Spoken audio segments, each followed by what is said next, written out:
Everybody, it is 6 p.m. on the 10th of August 2023. We are going to start the Elk Creek Fire Protection District Board of Directors meeting. And as a call to order, we will lead in with the Pledge of Allegiance, and that will be led by Director Baker. Please join us. I pledge allegiance to the flag of the United States of America and to the republic for which it stands, one nation, under God, indivisible, with liberty and justice for all. Right, thank you, Director Baker. There's no need for a roll call of members. We have everyone in attendance, and we do have a quorum, leading us into item number 4. If everybody would take a look at the agenda. I have 3 additions and corrections that I would like to add. Number 1 would be to add a new business. Item number 6, Director Newby brought forth a motion last minute that did not have time to be added to the board agenda, but I think it's an important motion. I think it deserves discussion. So we'll add that to item number 6. I believe the directors, It's on this one, right? I might have. It's on the one that's. Oh, it did make it on the agenda, so we will move. Understand, just Right, double so checking. that is item number 6. We are going to move, I would ask that we move the Adams Group audit report from Mr. Miller up into financial matters under item number 6, and then that will follow with Treasurer Sharon's report. And then under old business, I would ask that we have the opportunity for a pension update, albeit brief. Those are the only 3 additions that I have. Are there any other additions? And apologies for that motion, I was looking at the wrong agenda. So moved. Any discussion? Is there a second, I mean? Second. Okay, any discussion? And then let's vote on that. Just to approve it? Okay, thank you very much. All right, now let's go to the July 2023 regular meeting minutes, and so we can review and approve that as well.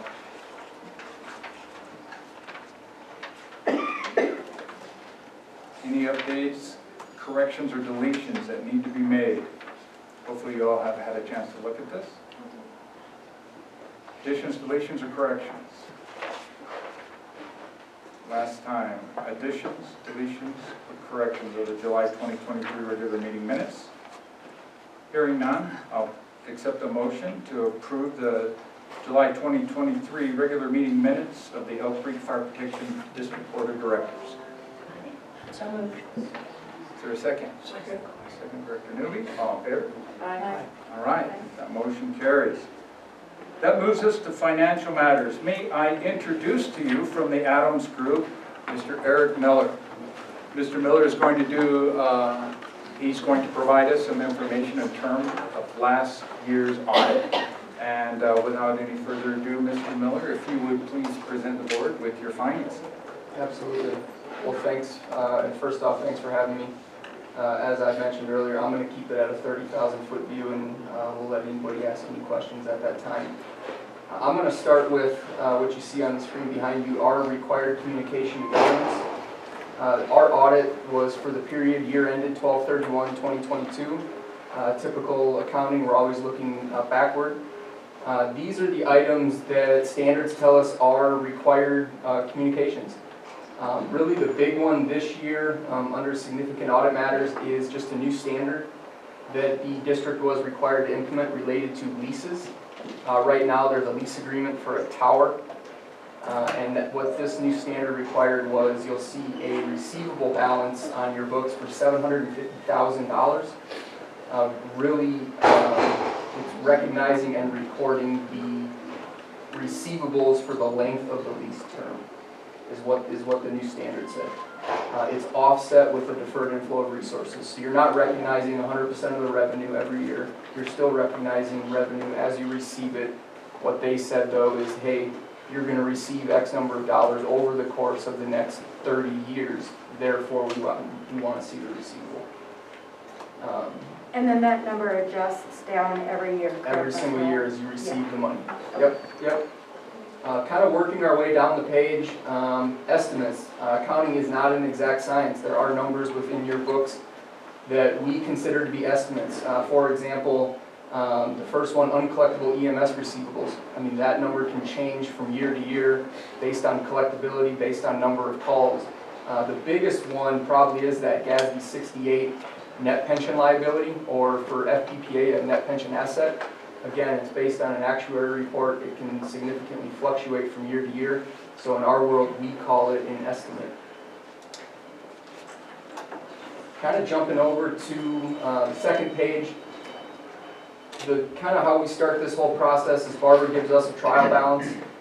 We perform audit procedures, and then we do have some corrected misstatements, we call them, or really adjusting journal entries.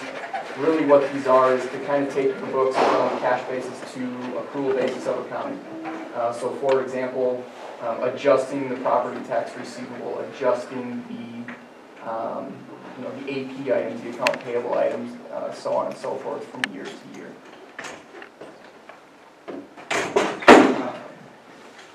Any comments or questions kind of on this required communication? And with that, I'll jump over to the financial statements. And really the only thing I'm going to touch on is PDF page 3, which is our audit opinion. For fiscal year 2022, in all material respects, unmodified or clean opinion. And so this, 48-page packet has, your general fund, your capital assets, your long-term debt in all material respects, unmodified or clean opinion. I do think it's always important to point out, kind of working our way down the page, responsibilities of management. Management is responsible for the preparation and presentation of the statements. We, as the external auditors, we do draft the financial statements for the district. I just always think it's important to point out that management ultimately takes responsibility for these financial statements. Our responsibility is simply to issue an opinion in all material respects.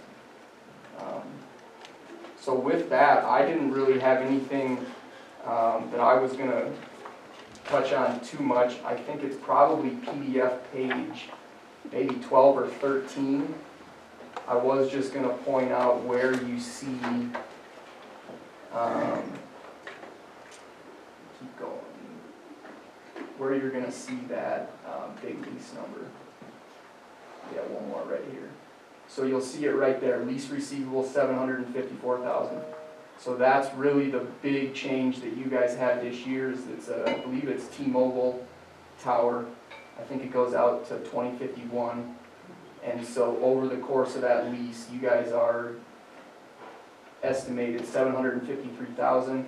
And then if you scroll down the page just a little bit more, keep going. Right there, under the deferred inflows of resources, you'll see that $738,000. And so that's the number that will ultimately be recorded as revenue as you receive it over the course of the next 30 years. Everything else is kind of same as last year. Mr. Miller, in your process of doing the audit, did you,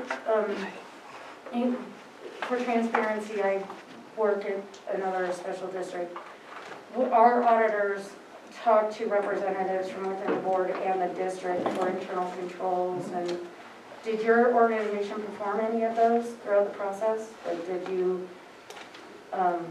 you talk to Chief or Sharon or Greg about internal controls and mechanisms? We do. We always gain an understanding of internal controls. We test those internal controls. Okay. Something like a bank rec. Who's doing it, who's reviewing it. We perform what's called fraud inquiries every single year, so we'll select a member of the board, a member of management, and ask them questions related to, again, internal controls and kind of ways that the district has to, I guess, mitigate that big scary word. Okay, awesome, thank you. Sure, do you have any questions? Miller?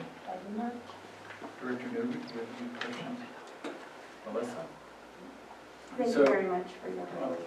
I have one question.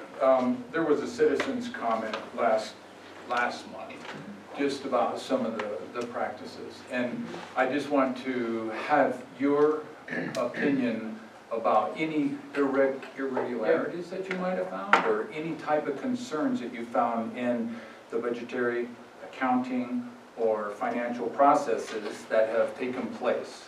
It's very important for us to ensure that not only as board members, but also that we hear from you as constituents of Elk Creek that we are doing the right thing. Yeah. I mean, we did have a couple items that popped up just from a standpoint of control. I think from a standpoint of one of the things that we like to see is we review all the board minutes year over year, every minute, and one of the things we always see is board approved XYZ disbursements. I see you signing checks as I was in here. So just right there, you know, those types of controls you see. I think from a budgetary perspective, we do make adjusting journal entries to the district's general fund. And really what that is to get from the cash basis to the modified accrual basis that you see here in your financial statements for the general fund. But from a standpoint of, anything material, there was nothing that we couldn't get to, if that answers your question. Oh, it does, and I think it just adds peace of mind to everybody, and I hope that our constituents out there hear, I hope that they hear what you're saying, and it's important not only to the board, but to everyone here. The people are very passionate about Elk Creek and how things are run, and that they are run appropriately. So, thank you, Mr. Miller. I think that, unless anybody else had any secondary questions? No? All right. Well, appreciate that. I'm sorry that we couldn't get you here last month, but appreciate you being here in person this month. Awesome, I appreciate it. All right. Then that leads us to our financial report by Director Woods. Don't need to stand out here. That makes sense. Would it be easier if I stand out here? I think so. We've had issues with the sound system, and I didn't realize you were asking me. I was asking you. And your voice is so soft that I didn't hear it, so I'm sure Excuse me. for those at home that are viewing on Zoom. Sorry, thank you. Okay, so this is the July 2023 financial report for the August 10th board meeting. Let's see if this works. Okay. So the total revenue budget for 2023 is the $5,387,681 number that you see. Currently, for a year-to-date perspective, we are at $4,174,085. That's made up primarily out of property taxes, $3.5 million year-to-date. We'll look at them in more detail later. It's also ownership taxes of $156K, ambulance transports of about $214,000, interest income for about $166,000, which is over budget because interest rates continue to rise. SURF reimbursements this month year-to-date out of $63,000, and grants about $23,000. So that makes up the year-to-date number that you're seeing on the screen. So, overview of year-to-date expenses. Year-to-date expense budget is $5,380,410. Currently, expenses are sitting at $2,584,276. I made these numbers bigger so everybody can hopefully see them this time. Thank you. You're welcome. I just thought it was interesting to do. So at this point, expenses were 58% through the year, and expenses are tracking at about 48%. So overall expense number looks good. Next slide is my bad. Sorry, I'm driving. I forget. So year-to-date net income. I I compare it to year-to-date budget, which is the 7,271 at the bottom, and year-to-date for 2022 was the 1,417,000. So we are currently tracking appropriately on net income. We're currently at the 1,589,810. So we're tracking where we should be on net income. So property taxes, that's our biggest revenue number.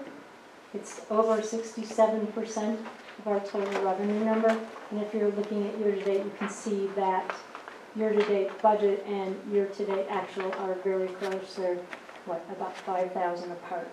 So we'll look at the month just for grins after this.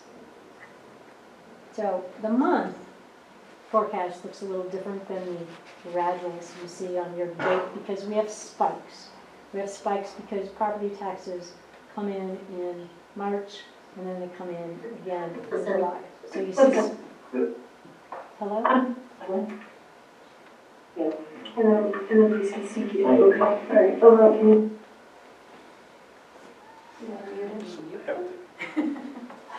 They unmuted themselves. Okay. So what you can see is the spike in July is not as big as the spike in March. Why is this not working now? Then you're gonna have to drive because for some reason my little clicker thing just hit enter a couple times. There we go.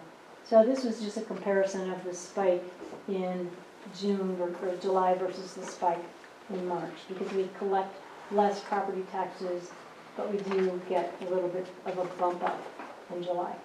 The rest of the year will be lower just because that's how property taxes come in. It makes it a challenge to sometimes forecast property taxes. Okay. Next slide. There we go. It actually worked this time. So our biggest expense number, just like property taxes, our biggest revenue number, our biggest expense number is labor. So what you're looking at is labor that has been adjusted for the amount that we bill Inter Canyon. What you can see is that labor net of what we bill Inter Canyon is tracking slightly below what the budget is for year to date. So labor without CR-SERV, which is our out-of-district billings, and with an adjusted, you can see that it's a little bit higher, but not alarmingly so. Most of what the difference is and why we see a little bit of a year-to-date spike is because we hire summer people to help out with things. So this is mostly due to the summer people that we hire.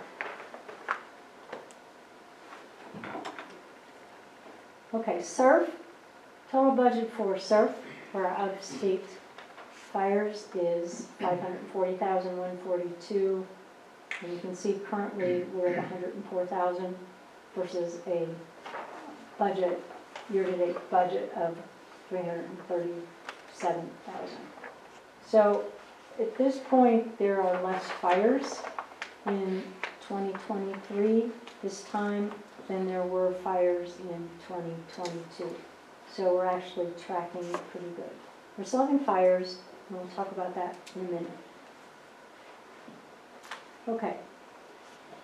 For those of you who are new, and there seems to be a lot of new people here, our out-of-district fires where we send people out of district, we get reimbursed by the state for the fires that we do that are out of district. So right now, total operational expenses for SERF is at $120,000 and some change. We've actually billed the state for $117,000. We've actually been reimbursed for $55,000, and we have $65,000 left to be reimbursed for. Right now, there's a 30-day lag between the time we submit the money to the state that we're asking for versus when it actually comes in. So 30 days actually is pretty good. Last year, our overall average of basically submission to reimbursement was about 45 days. So 30 days is actually pretty good. I left off the last year's number. Last year, we billed the state for $271,000 and some change, and we did get reimbursed for that entire amount. I took it off so that you could kind of get a better feel for what. But the trajectory looks, pretty similar to last year. We bill the state and eventually they reimburse us. So expenses for the month of July, recorded in the ledger, $484,444. This is the amount shown in the board packet. So what I need now is a motion to approve the expenses month ending July 31st, 2023 of $484,444. Director Baker is asking for a motion to approve the ledger recorded expenses for the month ending July 31st, 2023 for $484,444. Is there a motion? So moved. Second. Second, all in favor? Aye. That motion passes. Thank you very much. Thank you. And, for those that have concerns about the things that we do, Director Woods, you gave a perfect example of how we're trying to meet the needs of everybody. Increasing the size of the font with your display was greatly appreciated. And I took out a lot of numbers because they mean something to me, but I Yeah. think the ending numbers year to date probably have more meaning than looking at the little numbers going up the graph. That was my thought. thank you. All right, that leads us into the chief's report. Chief Ware. All right. You'll have to excuse me, I just had a crown fall out, so I'm a little challenged right now. Wildland season has had a very slow start across the west and including the Oak Creek Fire Protection District. Following a very wet June, the wettest June on record, July has continued a pattern of moisture for the district, keeping our fire danger low to moderate across the area. The Front Range has had a significant amount of lightning, coupled with the moisture. We've actually had 2 lightning-caused fires over the last week and a half. Fuel and weather conditions were favorable for firefighters, and the fires were kept to a tenth of an acre. Across the west, the last few days have been challenging, and this was written several days ago. Fire season's obviously ramped up with what's going on in Hawaii. And then a few days ago, there were 4 firefighter fatalities. There were 3 in California and 1 in Oregon. The one in Oregon was actually a young man from Boulder. The season is ramping up quickly across the west. This next week it's probably going to get very busy. Our district, luckily, is probably the only green spot in most of Colorado. We continue having weather patterns which keeps our fire danger extremely low, which is perfect. Low fire danger in the district. We've been able to send firefighters out to assist other agencies in the state. We had our module and some other people on a prescribed burn on the Pike National Forest. We've had assignments on the Arapahoe National Forest as well as the Pike with an engine. The department participated in the elevation celebration. It was a great success. Thank you, Director Baker, Director Woods, and everybody else that helped organize it. And thanks to Fire Marshal Rush, who helped get people there. Everybody from directors to rookies, they made it a success. Another little bit, we actually are participating in the Pulse Point app, if you guys are familiar with that. We've been doing some social media blasts about that. The app is a free app that civilians who are certified in CPR can register for, and in the event of a cardiac arrest or CPR in progress call in the district, the app will notify participants who are located near the call. With our average response time of almost 10 minutes, and some other areas of our district taking more time to reach, the app has the potential to be a life-saving tool. It's linked through JeffCom Dispatch, and when a call is received, it will send out the notification to participants. North Fork, Intercanyon, and West Metro are participating in the program. And as a little side note, we actually had a cardiac arrest call, and a neighbor actually showed up right around when we got there. Luckily, it was in one of our areas where it was a fairly short response time, but it works, which is great. And I'm also pleased to announce the promotion of Rachel Rush to our Fire Marshal. Fire Marshal Parker is going to remain with us in a limited capacity. Whenever we need help, he'll be able to help cover Fire Marshal Rush's duties. If I may interrupt, can we have Fire Marshal Rush come up? Come on, Rachel.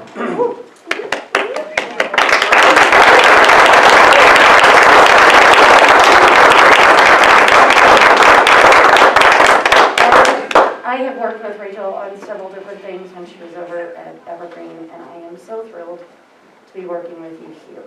Thank you. And thank you for taking the safety fair and running with it. I heard amazing things. Thank you. And thank you for your interest in Elk Creek and moving your wares, your expertise, and everything that you can bring into our organization. We're really appreciative of that. And you have big shoes to fill, but everything we hear is that we're going to have to get bigger shoes for you to fill. I hope I can fulfill that, and I'm very, very glad to be here, so thank you. And thank you.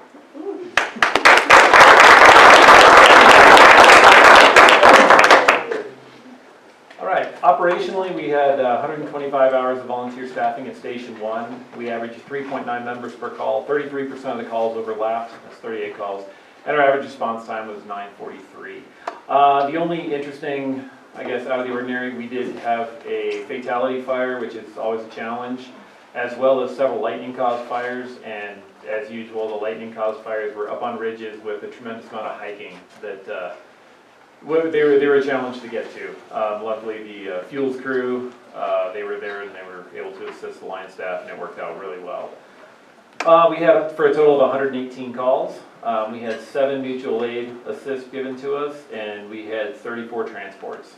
Training, we had 527 hours of training logged for the month. Our 2023 Fire Academy is currently working on their driver-operator class along with a number of our members.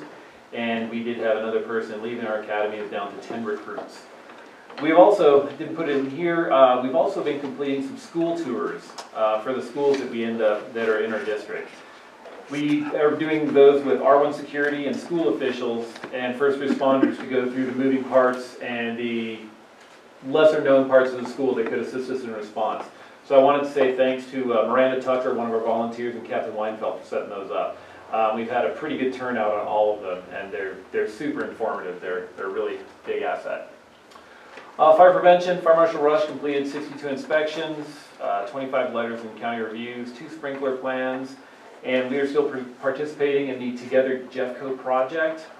Myself, Fire Marshal Rush, and Captain Yellen, we've all been participating in some of their meetings and planning sessions. Again, we'll have to see how that goes, but we're doing our best to take part in it.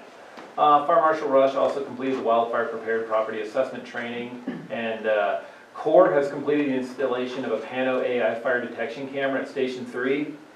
That's actually relatively interesting. It uses AI to hopefully see through dust, chimney starts to actually see legitimate wildland fires. It's not fully operational, but when the pipe was doing a prescribed fire, the camera actually detected it and sent an alert to the monitoring company, and I actually got a phone call from them saying that there's a fire incident. Of course, it was a wildland, or a prescribed fire, but it was interesting, so it does work. Fleet, we were able to purchase a 2019 Ford Ranger for Fire Marshal Rush. Fleet Manager Hojanowski found one with low miles, and it was significantly cheaper than buying a new vehicle, and the build-out's completed and should be in service by the end of July. One of our tenders ended up with a cracked brake drum, which led to repair and replace of both drums, which we learned the brake shoes are no longer made, which is going to be a challenge because we have several of those chassis. Fleet Manager Hojanowski has found a place that will refurb them, and that's going to be something we will be dealing with in the future. New security lighting was installed at Station 2, and I just got the text at the beginning of the meeting that Station 2 is secure with lighting, so now we have motion light all the way around it in an effort to hopefully keep the vehicles from having fuel stolen or pilfered or anything like that. Equipment, we actually ended up going down to West Metro, and they had a demonstration of battery-powered tools, chainsaws and rotary saws. In the fire industry, there's a big shift to battery-powered saws, and they're excellent. I haven't found anybody saying there's anything wrong with that. So we went through this, and we're taking a look at that for the 2024 budget to replace a lot of our internal combustion saws and go with some of the e-saws on a lot of our apparatus. Who's the manufacturer on those? Well, all of them. Everybody's doing it right now. Still and Husqvarna are in a race to see who's best right now. They're almost neck and neck. We've set in on Still as well as Husqvarna.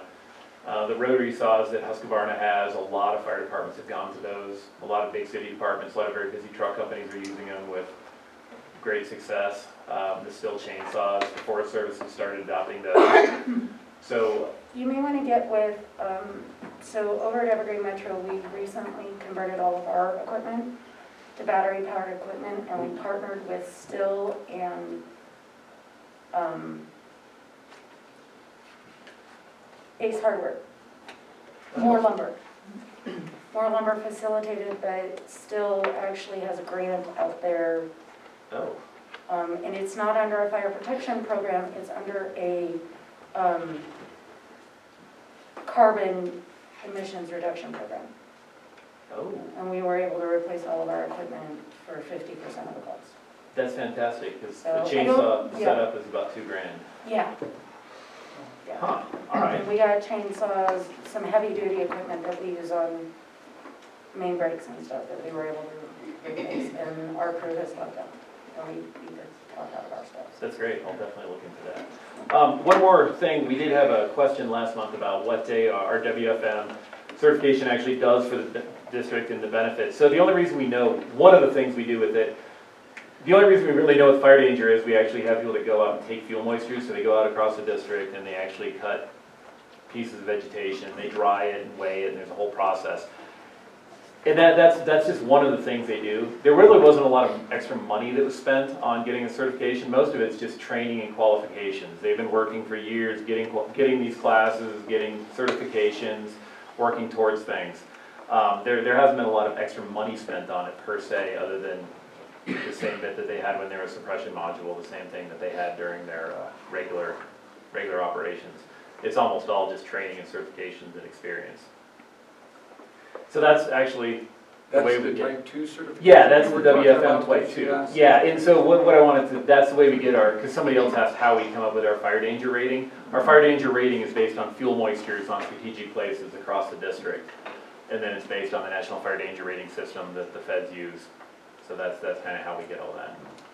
You talked about that a couple months ago, too. Correct. Correct, okay, Yeah. so that's, I see. It's That's not just one of- exactly new. No, it's not new, that's just one of the things, one of the capabilities, and to stand up that whole project, I think we spent $400 or $500. We had to buy an oven, Oh. that was about it, and then it's just staff time to go out and collect it, weigh it, monitor it, and then do the calculations and build it out.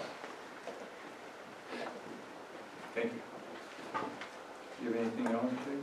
No, that's it. All right. Can I add something? I just wanted to kudos to Adam for finding the truck, because last month we agreed up to $50,000, and that came in considerably less. There's still a couple bucks we have to spend on a topper and outfitting it, but yes, it did. Came in a lot less, He's so, very good at what he does, he is, so he's- kudos to him. I would. So he- what do he you did- think the total expenditure will be, Chief? I'm guessing it'll depend on the price of radios right now, the radios, so we need a radio topper, slide out and lights. I'm guessing it'll probably come in around 43, 44, something like that. It's still less. Yeah, it should be under budget. We like to hear that. Thank you. Any questions for Chief Ware? Director Newby, Director Devine, Director Woods, Director Baker? None? Okay. Thank you very much, Chief. That takes us into our first public comment period. I thought I saw the clipboard floating around. I just wanted to remind everybody that the public comment period, as I hope you have noticed, is allowing us as directors to be able to take issues, concerns, and questions and then bring them to bring them back once we've had a chance to research them and to get some answers. Of the ones that we had last month, the six, we've already been able to address 2, and I know that we'll be addressing more. So the first gentleman signed up to speak for 3 minutes. Are you going to repeat it? Or I can. Timing? Yeah, I got Yeah. it right here. All right, is Mr. Steve Littleman. Steve, if you would, just come up to the front so we can get you on the recording here. This little device here is called an owl, and it has the opportunity for those at home to Is hear us. this good here? Yes, thank you. Well, thank you everybody for allowing me to share my thoughts tonight. I'm Steve Gittleman. I live on Pine Country Lane up in Piano Meadows, about 4.5 miles from the station here. Spoiler alert, pro consolidation. and pro increasing taxes. You don't hear someone say that every day, especially these days, but I feel like we have a moral responsibility to our firefighters to give them all the resources they need to do their jobs and protect us and the community. So, and you know, ultimately, taxes get raised anyway. You know, the perfect example of taxes being postponed to me is the Richmond Hill to Kings Valley expansion and flyover. In 2018, the voters said, no new taxes. So we don't have that expansion there. Someday we'll get it, and it's going to cost a lot more, and it'll probably be 10 years without that. So when we say no to taxes, I just feel like we're just kicking the can down the road. We're going to do it eventually anyway, but we need it now. So that's my perspective on that. And believe me, I've been taxed this year as much or more than anybody. My property value, which I appealed and I haven't heard back, has gone up by numbers I didn't think was possible. So, in terms of consolidation, I have some interesting perspective there. I was a volunteer firefighter for 15 years, back in the late 17th century, I think it was, for two small fire departments in Boulder County, El Dorado Springs Fire Department, which was consolidated into a much bigger fire department. And then the Niwot Fire Department, which became Mountain View Fire Station number 4. And I do remember feeling that we were losing something as firefighters, our identity, our autonomy, and there was something threatening about it, but it worked out fine, and consolidation is a trend that's been going on for decades, and I think that's the path forward for us here. And also, I worked for a hospital system in Denver for 41 years and retired last February 4th at 3 p.m. because, well, 41 years. And the hospital system went through consolidation and reorganization numerous times. So I would just tell people there's nothing threatening about it. It's typically cost efficient, cost savings, and just a more efficient way of doing business. And what I do know is that the most dangerous words ever spoken is, this is the way we've always done it. We have to look forward and accept change and move forward when more positive things come our way. Thank you, Mr. Thank you for letting me share my thoughts tonight. Thank you, sir. The next is Mr. Oslander, and I hope I pronounced that right, Bennett. I apologize if I didn't get it correctly. Good evening, my name is Bennett Oslander. I live next to the Safeway in Conifer. I am a 51-year resident of this community, and in those 51 years I've seen a lot of good and a lot of bad, and I have voted for a lot of changes, and I just want to go on the record as saying that I believe what's going on today, the way the board, not the board, but the way the chief is running Elk Creek is great. I have no objections the way he's running. In fact, I've unfortunately had to use the emergency probably 2 times in those 51 years, and it was great. I have no complaints whatsoever. I think the organization here is very professional, and I support it 100%, but at the same time, I am respectfully requesting that the motion that Mr. Newby has in front of the board be approved, so that it's on the ballot, so that the residents here can understand what the impact, the financial impact is going to be. And I can assure you, it is not going to be pennies. My own property, the county increased $390,000 You tell me what property has gone up that much in 1 year. No property has. It's totally way out of line, and I think people need to understand that we have a great Elk Creek Fire Rescue, and I totally support it. I support the chief and all the people, and I think they're doing everything right. I have no objections, but again, we need to know what the impact is of what's going on. All the people in the county need to understand what's going on, not just the respectful people that are here. 1 minute, sir.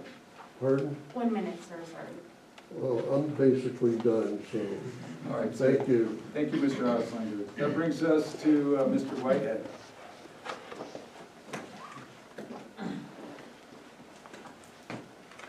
I have text of my statement. I'm not sure how to approach the bench here. You could just pass them out, or just All right. hand them to the chief and we'll pass them around like we did in school.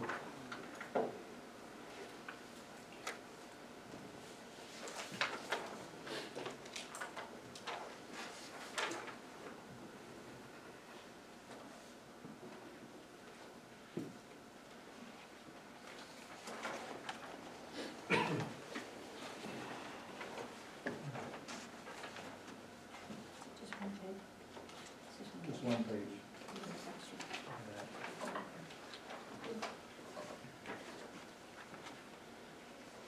At the last board meeting, I came before you and requested that the board consider a standalone question for the 2.5 mil levy to become permanent. And this would allow the question to start without raising taxes.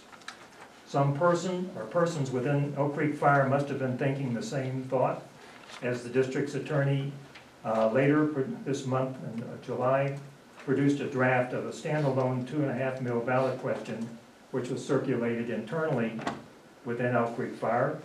And tonight I see that the fall slate is still the consolidation question and a 6 mil ballot question.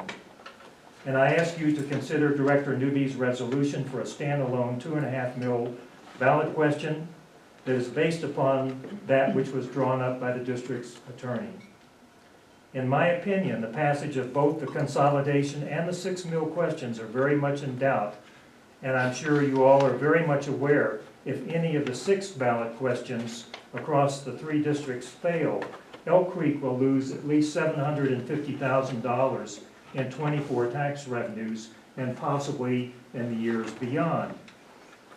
The electors of Elk Creek Fire Protection District, when presented with a standalone question, will not vote to defund fire and EMS.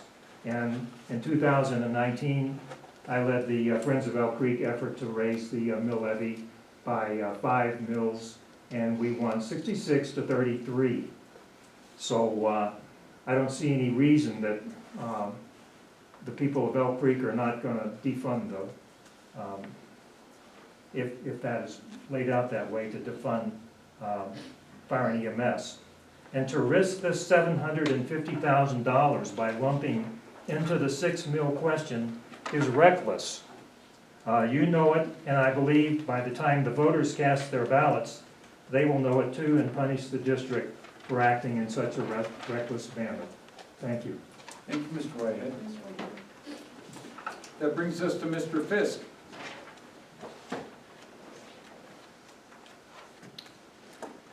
Could I ask you to forbear and give me maybe 3.5 minutes? I'll try to, we'll see how much. I'm reading it. I'll go so fast I'll lose you. I've been a resident at this I'll be district. kind. Thank you. Been a resident here for 34 years. I oppose consolidation because it will lower quality of the very good ambulance service that Elk Creek residents currently enjoy. My perspective. About 80% of calls are for ambulance service, and ambulances are located at the top of Richmond Hill Station 1. This is as close to the conifer center of population as is possible, and an excellent location with 285 overpass just a few hundred feet from the ambulance garage door. There will never be a better location. Consolidation could move the main ambulance service to a new location about 1 mile east of Windy Point or about 10 miles east of its current location, and will slope this location and will slow ambulance response times by 10 minutes to the center of population. Minutes count for a stroke victim, and 10 minutes can be life or death. This alone is sufficient reason for my opposition. There is very good financial reason to vote no, financial reasons. The ballot question does not present an option to keep the status quo at the existing mill levy of 12.5 mils. A no vote allows 2.5 mils to automatically expire December 31, lowering the mill levy to 10 mils. But 10 mils is a win-win for the district and for the homeowner. The only ballot options are to increase the existing fire mill levy to 16 mils for consolidation, or to allow it to default to 10 mils with a no vote. Very unusual. A huge residential property valuation increase averaging 45 to 50% will take effect January 1. District property tax revenues are the product of the property valuation multiplied by the mill levy, as you know.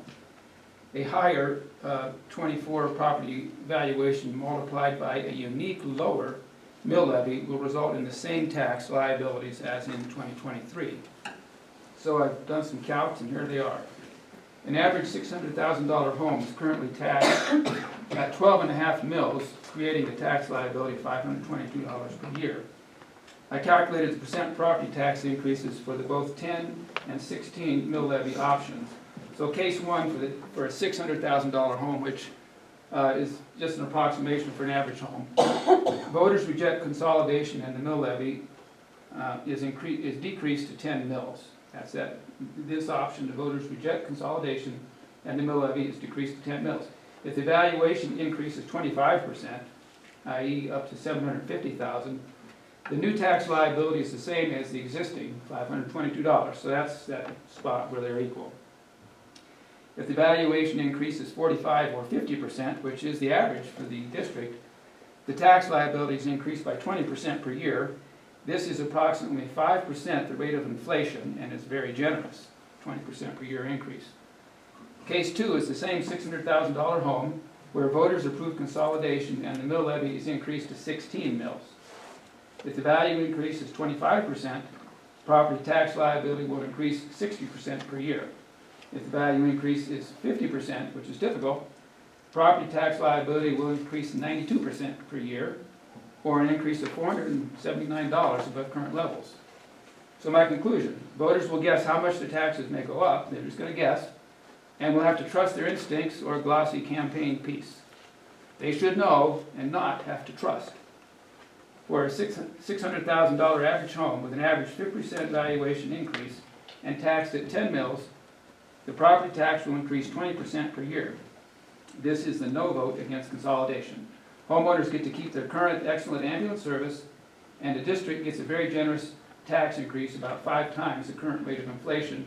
I'd call it a win-win. Time's up, please. Thanks. I don't want to spread misinfo, so if I can get with your accountant, I'd like her to look over my numbers too. Thank you very much, Mr. Fisk. That brings us to Ms.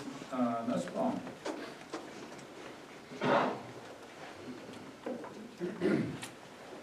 Hello, my name is Laura Nussbaum, and I live in Evergreen Meadows on Armadillo Trail and part of the Elk Creek Fire. First of all, I want to thank Chief Ware and his department for supporting Marshall Elementary, a school that my kids go to, and for the community itself and the great job. We've had to unfortunately use you a couple times, but always a great experience, so that's first. Second of all, I am just going to be a spoiler alert also, and I am all for raising taxes because it is a moral obligation to support our wonderful staff. And by pooling everything together, we'll have more opportunities with fire trucks, with staffing. You know, the volunteers are going down, we have to hire more, and I feel that it's our obligation to consolidate. So I'm all for it. Thank you. Thank you very much, Ms. Nussbaum. Mr. Shine.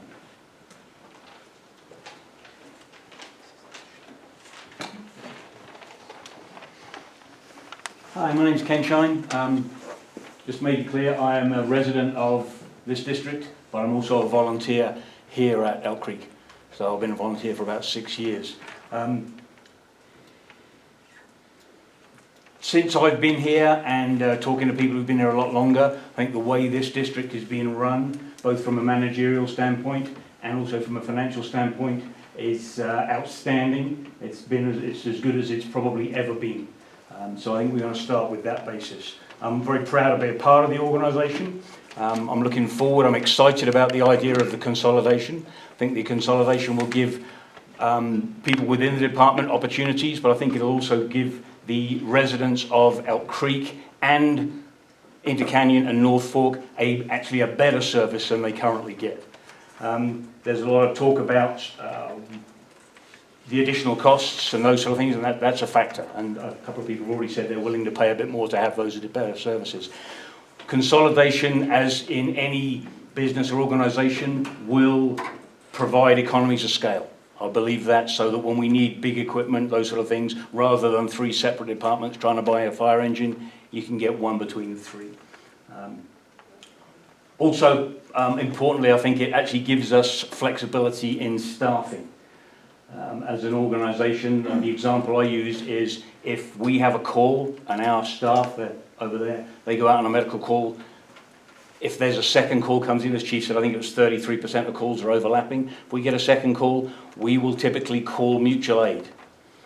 That means we have to call Intercanyon or North Fork. They have to then get their volunteers to the station. They have to pick up the apparatus, the equipment, whatever, and then get up to try and help with the call that's going on. That is a huge delay in response.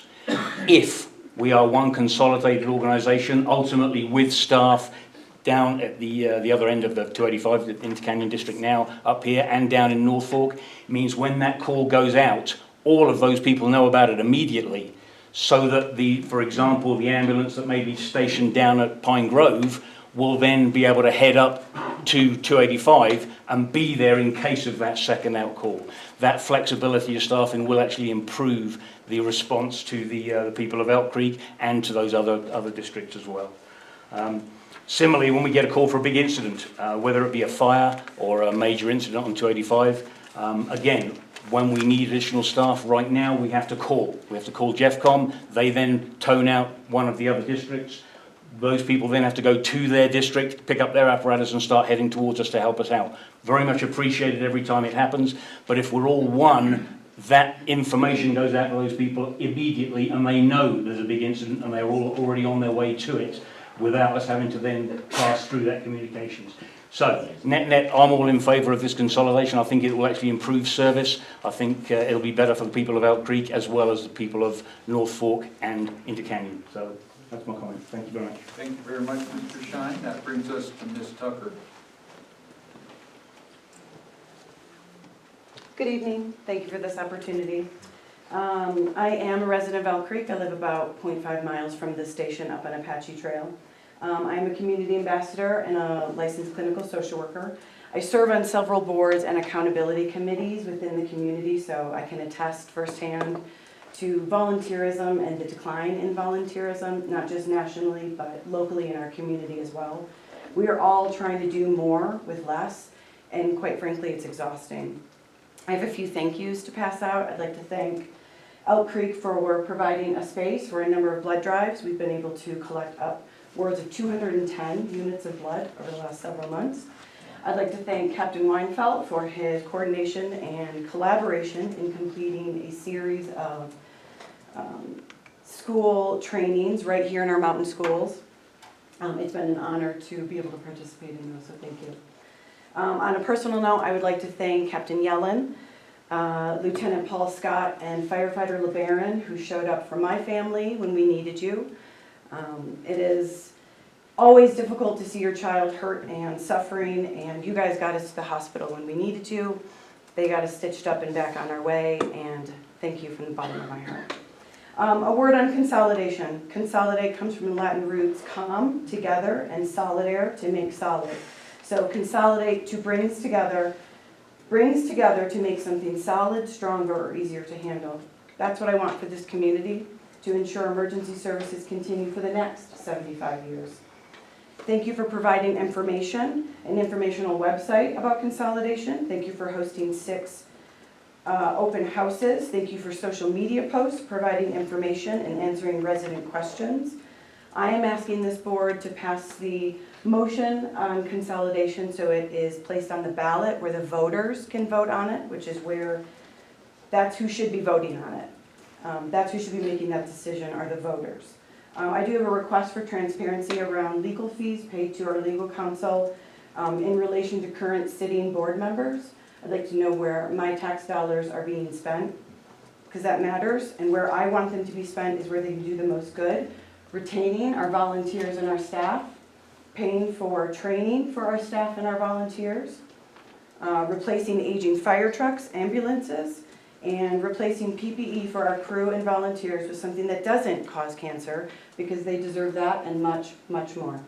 Thank you. Thank you, Ms. Tucker. Thank you. And that brings us to Ms. McPhee. I have handouts too. Ms. Tucker, before you leave, can I get a list of those things that you wanted from the board? Absolutely. Thank you. I feel a little sad that the accountant has left, because my comments were for him.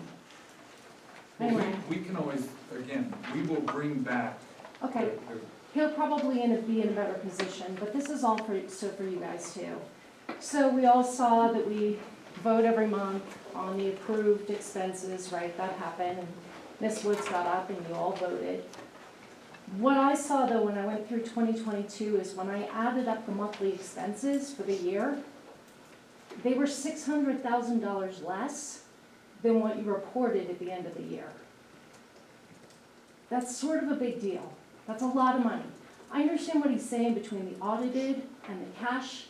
Okay, maybe that's a little different, but we're talking about $800,000 between what you guys authorized. You guys voted to authorize $3.7 million in expenditures, and yet your financial statement said that you spent $4.6 million. That's a problem. And you guys are very eager to merge with a district down the road where within the last decade, there was a huge embezzlement scandal. The board was not providing oversight over a fire department that was spending money that they weren't paying attention to what was being spent. This can be an error, this can be sloppy accounting. I don't really know what the reason is, but it's something that you have to take account of. What I recommend is every month, if the answer is journal entries, which is hard to believe because we're talking about tens of thousands of dollars every month that it's different, you should have a schedule of reconciliation with maybe notes to the financial statement saying what that is and explaining why it wasn't accounted for last month, and then you should have a separate board vote to amend what you authorized the previous month, just to keep your house in order, because otherwise it stinks to high heaven. And I mean, this is a big deal. That's not a small amount of money. It's 20% of your budget, right? To the taxpayers who want to pay more taxes, congratulations, you're getting your wish. If you've seen your assessment, which you're appealing, bizarre to me that you're appealing your assessment when you want to pay more taxes. But honestly, our taxes are going up, folks. No question about it. The question is, do you want to go up another 60%? Because that's what they're putting on the ballot. That's all I have to say. Thank you. And that leads us to Mr. Koch.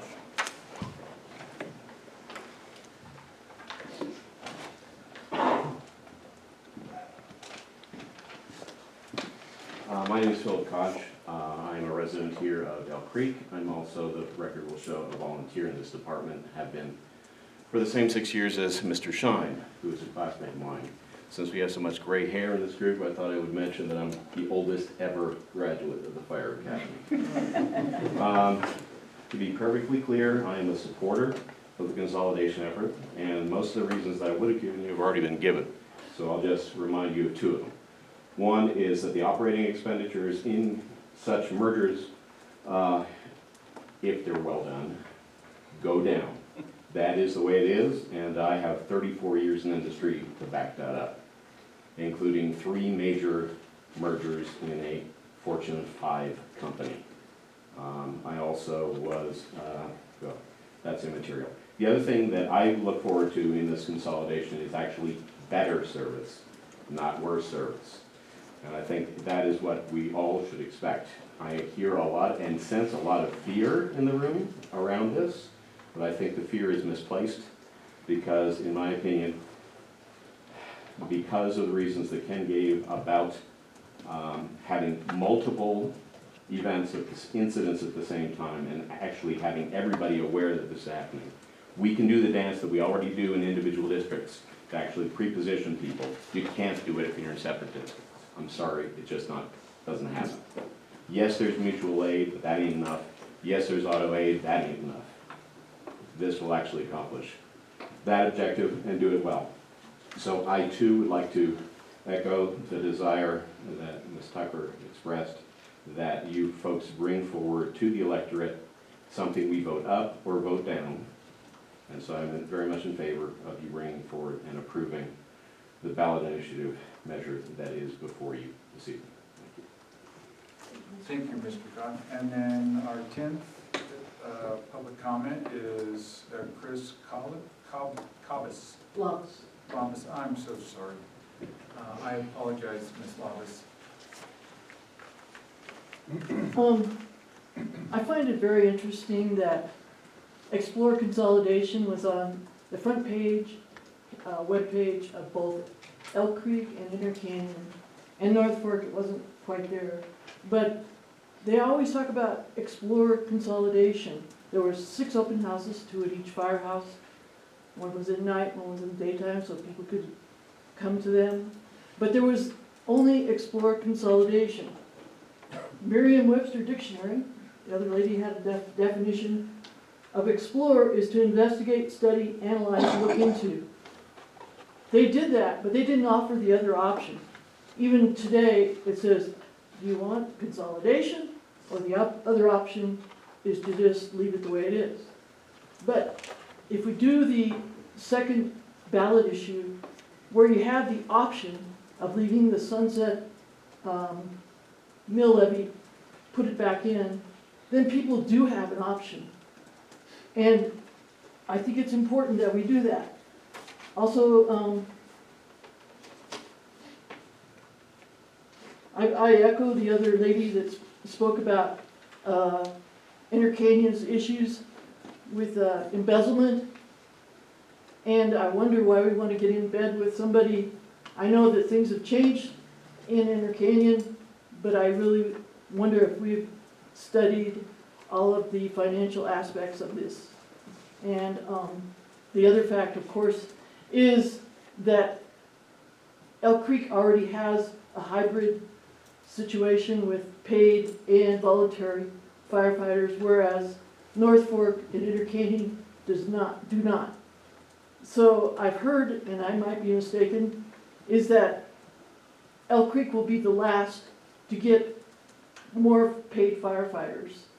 The first paid firefighters will go to Intercanyon, or at least that area of the consolidated district, and we will be the last to get it. And this firehouse is going to be not able to just be voluntary for the wildland firefighters, and the paid firefighters will go down to Pine Junction, and this leaves the center of the population more exposed to not having good call response to the area. So that's basically what I have to say. Thank you, Ms. Lavis, and again, my apologies for slaughtering your last name. We're going to kind of go out of what we had set up, but we have 12 people signed up today, and we're going to allow all 12 to speak. Mr. Bartlett, you're up next. Sure. There's actually case law about that in Colorado, about restricting that time to 30 minutes. You might want to look that up. We have our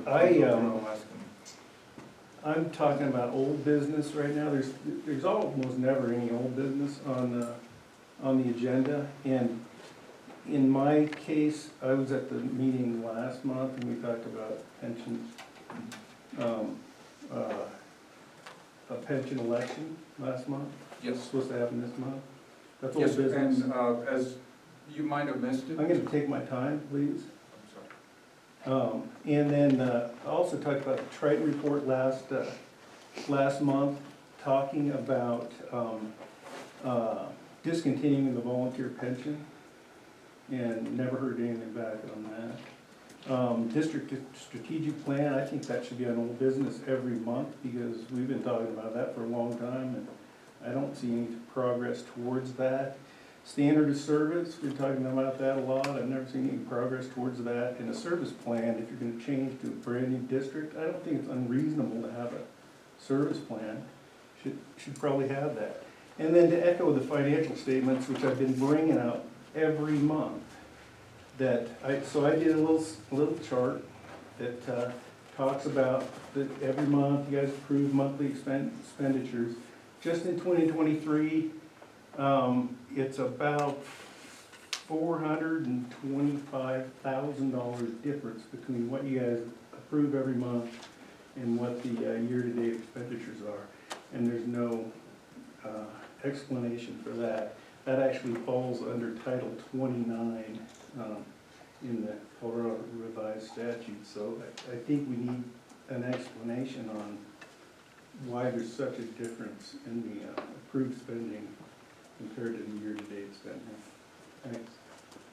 Awesome. And again, some of those questions are going to be answered. I think it's a good point. We should put them in old business and list them out. And I'm keeping notes as I have in the past and try to address all those questions. And we will, again, work to try to address the concerns of and the process to ensure we're doing the right thing. The next is Ms. Weinfeld.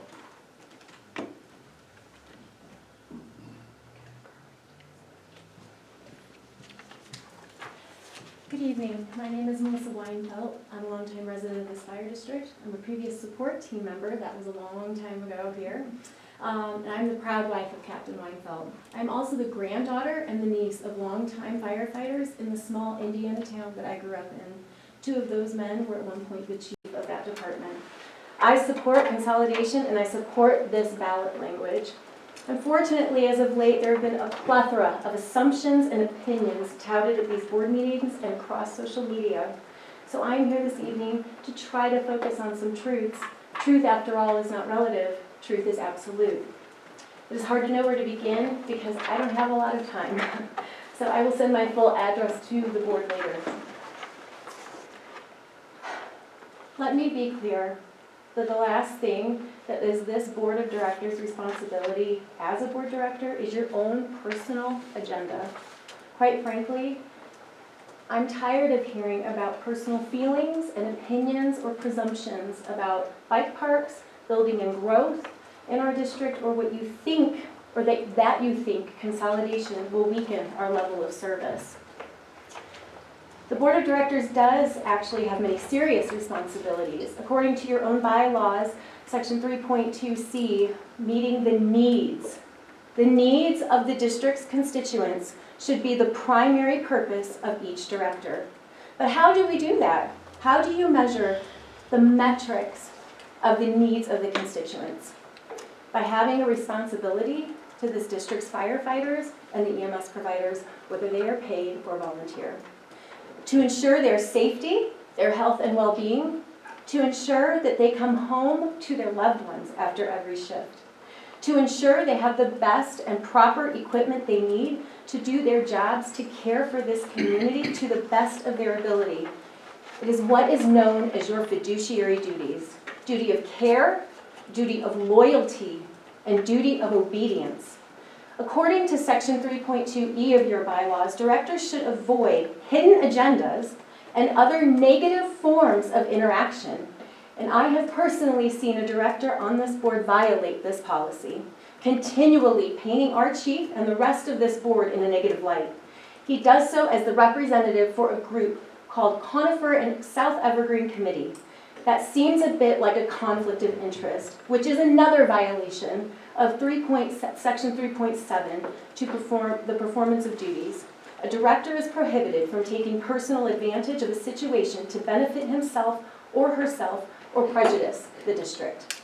This district must seek a mill levy increase for the purpose of consolidation to better serve our greater mountain community. I am making a plea to anyone present in this room tonight or watching online to please engage with the district about any questions or concerns you have. Do not get your information from social media, particularly from an entity that may very well be violating campaign finance laws and a board director possibly using district resources to campaign against the very district he has an obligation to serve. You want to talk about a lack of transparency? It is not coming from this fire district as a whole, or the board as a whole. One director is behaving in violation of board's policies and creating doubt and distrust among this district. That is absolutely abhorrent. I urge the community members of this district to vote in favor of the mill levy increase for consolidation efforts to better serve this community that these firefighters and these chiefs have so selflessly and dedicatedly done for decades. Thank you.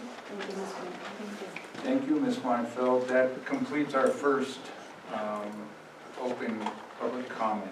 We are going to go to our next agenda item, and that is old business. The first will be the approval of the ballot language and to appoint the DEO. I think it would probably be best served if you wanted to lead us on, Mr. Neal. I just think if you want to just give us some context a little bit as we lead into the language, and then we will open it up to discussion. Certainly. So overall, the district has the ability to refer measures to the electorate, and you can do those at different times. The most common time, not during a regular special district election in May of odd years, would be the coordinated election. So you're actually opting to be on the, essentially the state ballot in November that's coordinated by each clerk and recorder in the county. We spoke a little bit about that process last month. So ultimately, the resolution before you this evening is that formal adoption of the proposed ballot measures that would be referred to the county to be included on the county ballot. There are two questions included in the currently proposed resolution. One is the consolidation measure, which is the yes or no voter approval for the consolidation of the three proposed districts, Elk Creek, North Fork, and Inner Canyon. And then there's the second, in this case, in Elk Creek's case, a combination measure, which is an increase of 3.5 mils and in conjunction the extension of the sunsetting 2.5 mils. There's a slight difference in the Elk Creek measure that you'll see in comparing it to Inner Canyon and North Forks because they do not have the sunsetting mill levy component. All they're asking for is an increase. So that's why you will see, if you kind of look at the three districts and compare them, there is a slight difference in the Elk Creek language. But ultimately, what that is that's a single measure that would be approving both the increase at 3.5 and the extension of that 2.5 sunsetting, which gets the district to a total of the 16 mils, which was the agreed upon amount in the reconsolidation IGA and has been part of the process since the beginning. So that's the overall, what's presented in the resolution, and ultimately the approval of the resolution will allow those ballot measures to be certified to the county. And secondarily, it also appoints the DEO, which is the designated election official. The county clerk and recorder will be the formal election official for the coordinated election, but they still require that a local DEO be appointed, and there's kind of a division of duties that results from that. And so there will be a local DEO that kind of assists the district in proceeding with the election process. So that's the second component of the resolution. All right, thank you for that background. And the motion that a board member would bring forward so that we could start discussion, would it be the approval of resolution 23-8, or would there be two that we need to bring forward? No, it would be a single motion. A single motion. On that resolution, yeah. Okay. So moved. So moved. There is a motion to accept the Oak Creek Fire Protection District Resolution 2023-8-8, the resolution calling for an election on referred measures regarding the consolidation of Elk Creek Fire Protection District, Inner Canyon Fire Protection District, and North Fork Fire Protection District, and a related increase to the Elk Creek Fire Protection District's mill levy and the appointment of a designated election official. Is there a second on the motion? Second. Second by Director Woods. That opens us up to discussion. I know that there had been some heated discussion in the past from the community, but I think us as board members can respectfully ask some questions. Director Newby, I saw that you just dropped in an opposition. Would you like to discuss that opposition? Yes, so I, with respect to everyone here and everyone's service, I do believe that we are going about this consolidation question in the wrong way. And those of you who know me and have listened to me at these meetings know that I have been calling for a consolidation study, a consolidation plan that would start with a needs assessment. And I can't support this resolution because we have not done such a consolidation planning activity that involves the community. And in fact, we have avoided any kind of a rigorous plan. And that's contrary to the recommendation of the AP Trident report.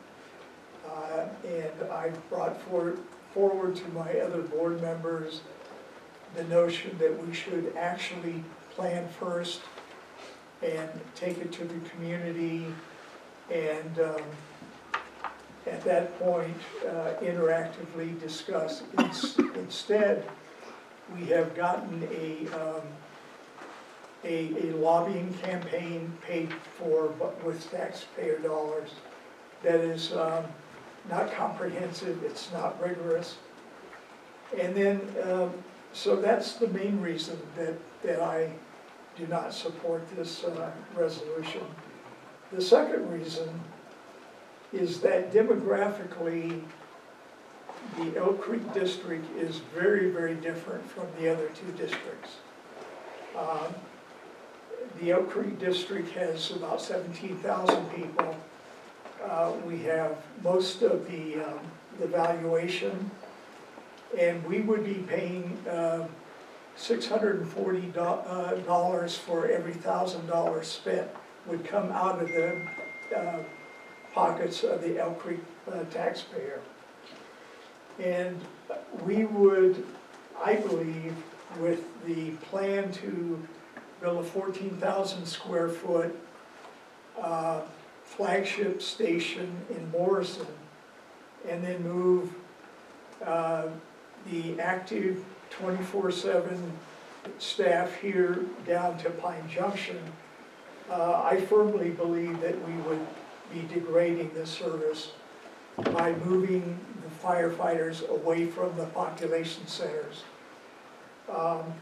So for that reason, I will not support this resolution this evening. Is that all, Director Newby? Yes. Okay, thank you. Discussion on the motion. Discussion on the motion. Call the question. Question's been called. There was a motion made by Director Devaney, seconded by Director Woods, that Elk Creek Fire Protection District support approve Resolution 2023-8.8, a resolution calling for the election on referred measures regarding the consolidation of Elk Creek Fire Protection District, Inter Canyon Fire Protection District, and North Fork Fire Protection District, and a related increase to the Elk Creek Fire Protection District's mill levy and the appointment of a designated election official. And if I remember, this is a roll call vote. It is. All in favor? Aye. Aye, aye, aye. That's 4. Against? Nay. Okay. That will be noted, and that motion has been approved. Next agenda item is a fire, let me get to my right notes, is a pension update. This was in addition to the agenda. Related to a public comment, ensuring that we were able to get to that information. First off, the bylaws that the pension committee was tasked to work to update are in the works. They're going through the process of establishing meetings to provide each other with what they feel is appropriate updates. And Director Newby and Colt, if you guys want to interject at any time, please do.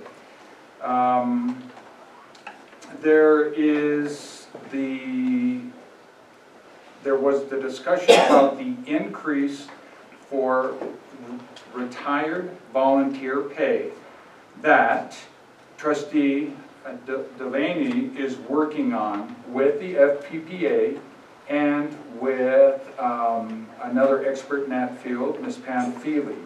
And they are working to find out what the best process is to ensure we can financially provide that in the long term actuarially for all those retired members. The next thing, and after consulting with our council, is the vote for a trustee that was raised just a few minutes ago. And what we believe is going to be what has been discussed as being a possibility for a best process is to push the election back to the beginning of the year, and then have two different positions voted on as trustees for the pension board, one for 1 year and one for 2 years. The rationale behind that is essentially if we had an election here in the short term, that position would only be in place for just a short period of time. If we can correct the wrong that had been established by not having to vote in April, by having to vote next April, we can ensure that that process will follow with trustees leapfrogging one another in their terms.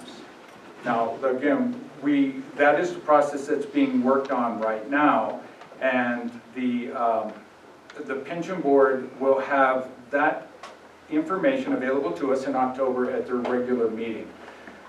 There's also discussion about how the vote is going to take place. The bylaws are somewhat archaic in terms of ensuring what in 2011 was going to be needed in 2023 in terms of electronic balloting and so on. So to ensure that they're doing it the right way, I've been informed that the trustees are going to evaluate that, working together with our council to ensure not only that the bylaws are updated, but this election can be done in an efficient manner so that we can get back on track the way that it should have been, correcting the error that was made. Director Newby, did you have any comments? This is absolutely new to me. I have not been involved in any of this discussion, so everything that you just said is brand new. So I wasn't privy to this discussion. When did this happen? Well, I think it's, I've been talking to Mr. Camille and to the trustees for the last couple of days. You haven't been talking to me. Essentially, so there is still, we're still working this process. Folks, this is the way things are done on this board.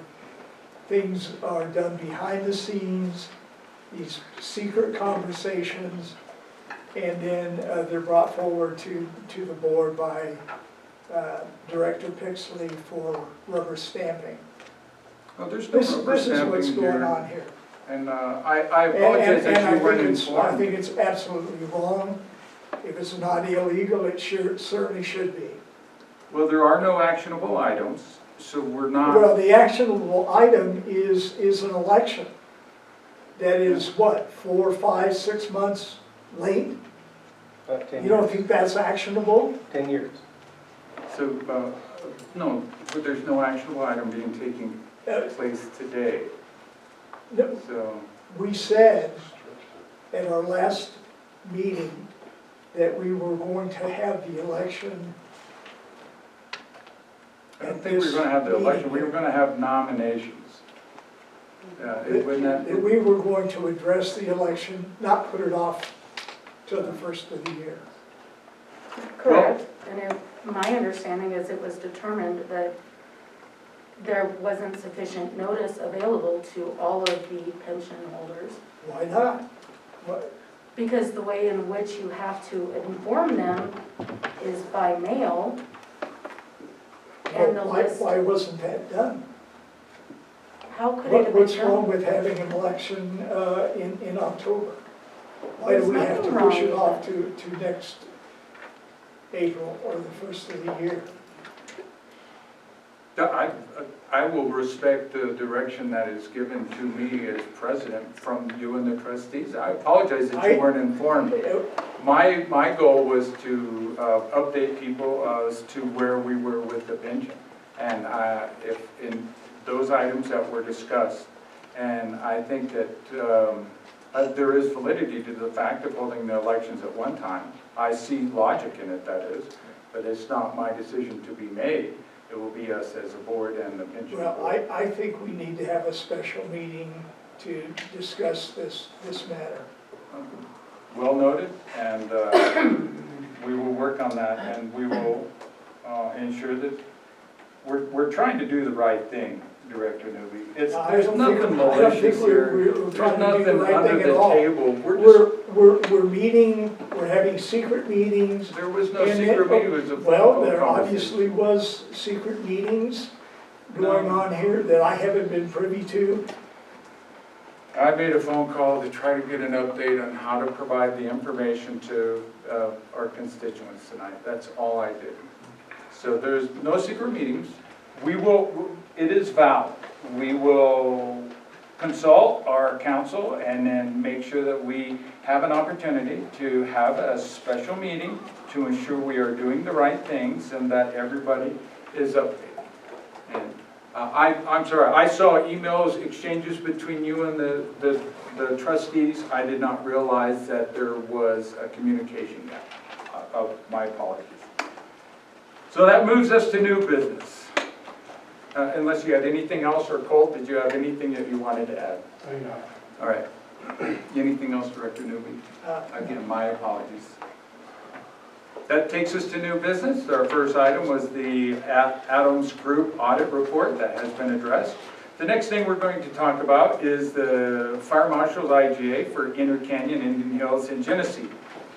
Chief Ware, would you give us a little history here? Of course. So this is just part of updating some of the rates for the fire marshals, because some of the IGs were older, and we had, as Director Dewey pointed out, we had several rates that weren't the same. As we're trying to move forward, we're just trying to smooth them all out. You know, we update IGAs all the time. That's what those two are. Then the other one is the shared fire marshal with Inter Canyon. That's the 50-50 cost split with Inter Canyon for the fire marshal. All right, we have had an opportunity to evaluate this. To begin discussion, I'll entertain a motion to approve the intergovernmental agreement between Elk Creek Fire Protection District, Genesee Fire Protection District for fire prevention services. And actually there'll be three, so you want to... Yeah. The IGA for fire marshal services between Elk Creek Fire, Inter Canyon, Indian Hills, and Genesee. Correct. That is the motion made by Director Devaney. Is there a second? Second. All right, discussion on the motion. Chief has given us backstory and history on the rationale behind these IGAs. Any questions? I think this is a good approach. All right. Director Newby is speaking in favor of the motion. Any other discussion? Just for clarification, Chief Ware, this line item number of $75, that is a fully encompassing number that addresses all of the fire marshals. Correct, and it says up to, so that's actually above the burden rate. So the goal is so we don't have to come back every year with any sort of COLA adjustment. So hopefully we can kick the can down the road for probably 3 years. Every couple of years. Yeah, to update it. Instead of, what happened and what brought this on is every year we have to do a new IGA, and with providing fire marshal services for all the places, we were doing 5 IGAs at once. So the idea is to hopefully be above and beyond a little bit. So. In the future, is there a way that we can write it, and perhaps, John, you can weigh in on this, so that rather than reapproving the IGA itself, we can just approve a cost sheet?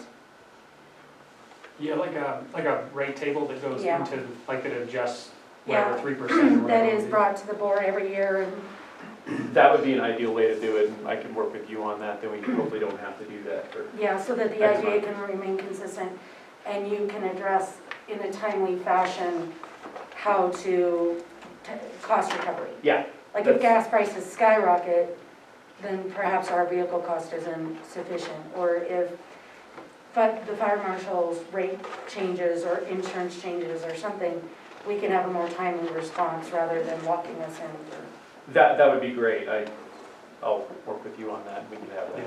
yeah, we do a schedule of rates, and just every year it's presented in some way. Yeah, and I think we've even done, now there's been for kind of mutual aid, auto aid, IGAs, we've actually started drafting in, if there's like needed changes, since it's an operational matter, Yeah. that you actually authorize the chiefs to like agree to an amendment. Yeah. Like, so you could even build it in that way, where then it's just more like, it's like notification to the board that the rate went up based on agreement of the chief, something like Which that. I would be, Yeah, I mean, that's how I've seen it done for several years. It seems to work because it forces a review of the rates annually without having to rewrite the IGU and do this all over again That would be great. on both board sides. So I know you just did this one, but maybe the next time. So we can do just like addendums to them? Is that really what it amounts to? essentially, yeah. I mean, it's fine to approach it the way, you know, like, there's kind of like room in the rate, you know, so that you're already kind of, you know, setting it within a certain range, but essentially you could have it in there, in that paragraph of the IGA, it could say something like, you know, the respective chiefs of the parties are authorized to enter into amendments to the IGA to increase rates as needed, something along those lines. That's what we see with the auto aid, mutual aid, because then the chiefs are the ones that actually know operationally, hey, we actually might need to adjust what calls we need to cover, and so they can just, they're kind of pre-authorized to do that essentially as part of the IGA. So do we need to get that verbiage in these IGAs before we approve them? I don't think Would that it's be necessary. next year? I don't think it's necessary because Chief has said that he's built in some latitude. Just the next time we have to do these, I would like to see a rate schedule instead of locking us in for a fixed rate. For sure, that'd be great, and this should cover us for the next several years, when we readdress it, we can do that. And Okay. I think that would be good on all IGAs that you're Yeah. doing with this kind of cost service arrangement. All right, last time, discussion on the motion. And if I have this right, there was a motion made by Director Devaney, seconded by Director Woods, that Oak Creek Fire Protection District approved, or Board of Directors approves the Fire Marshal's IGA for Inter Canyon, Indian Hills, and Genesee. All in favor? Aye. All right, that motion passes. Right, the next issue was on the agenda not too long ago, but we ran out of time for any number of reasons. It's a motion I'm going to ask one of my fellow board members to make.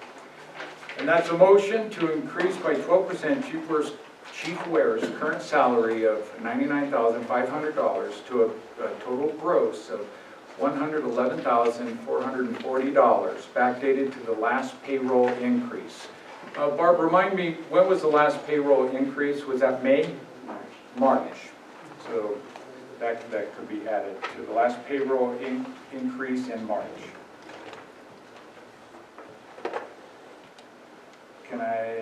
Would I entertain a motion from one of our, motion by Director Devaney, is there a second? A second by Director Baker. All right, discussion on the motion. As I have requested, Chief Ware's salary is so far under budget. I have provided a list of salaries from the latest survey that I can find in 2022, and he wouldn't even make it in any number of the fire departments in the neighboring area.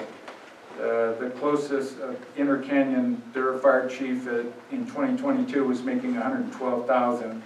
And to give a comparison with a fire district that has similar constraints and personnel, they're paying their fire chief $155,000 plus. John, are you just gonna hop in? Yeah, I'll be back as soon as I can. All right, thank you. So my basis is realistically, in light of what we already do for our personnel in terms of trying to keep up with the inflation, that we need to compensate our chief, especially for the efforts that he has gone through. I'm greatly appreciative of things that he's done and those last few years, and I would ask that my fellow board members vote in favor of the motion made by Director Devaney. I stand in favor of the motion. Any other discussion on the motion? Yeah, so discussion.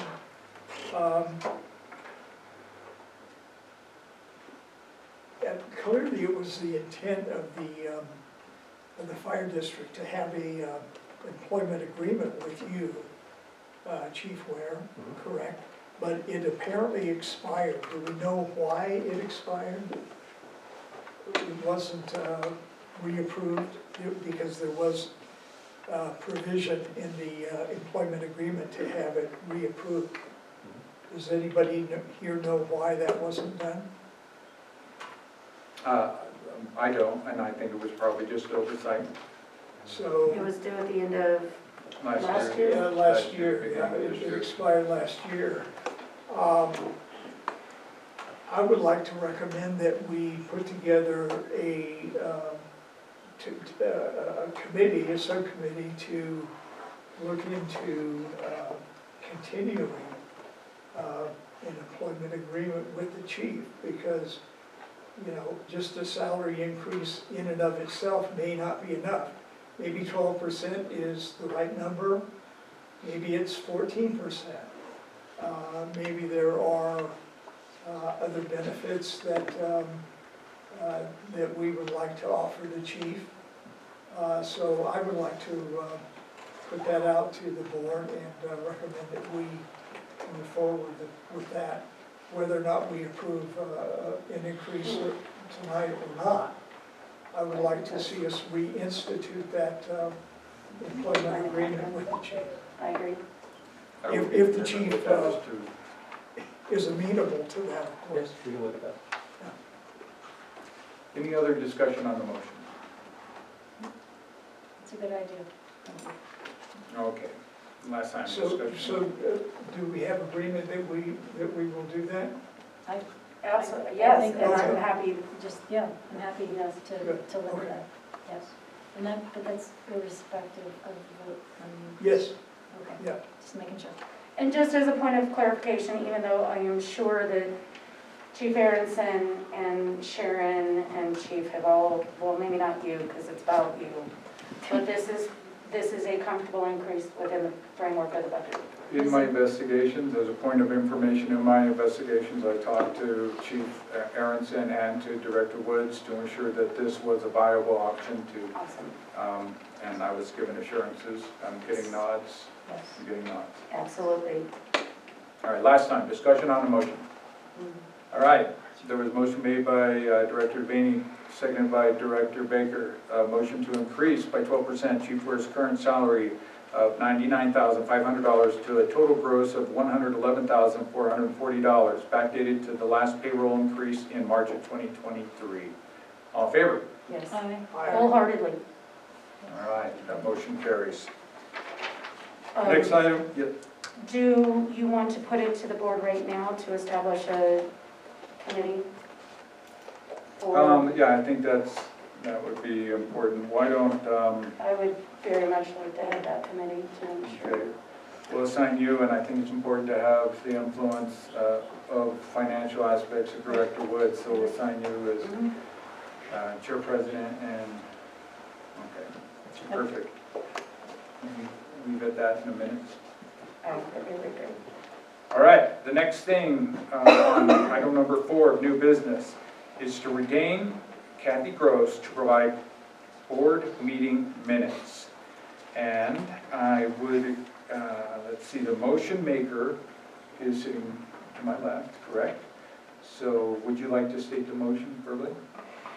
Yeah, so I move that the Elk Creek, that ECFPD board retain Kathy Gross, and her company is called Administrative Alternatives, to provide the board meeting minutes for our organization.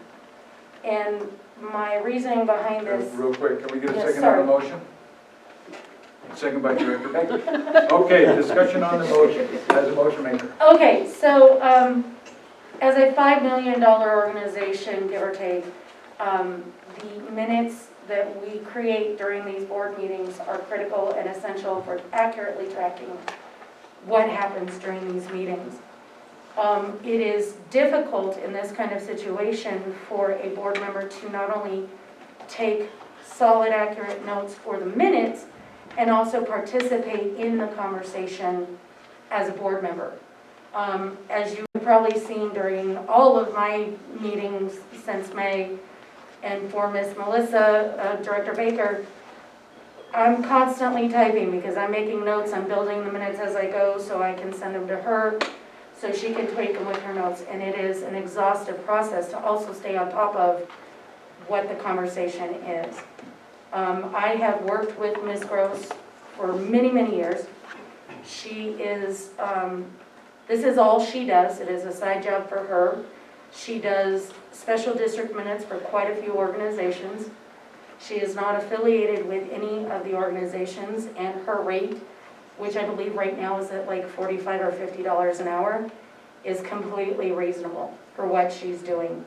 I think it separates the minutes and their accuracy out of the board's bias, and it takes it away from the fire department's administrative bias.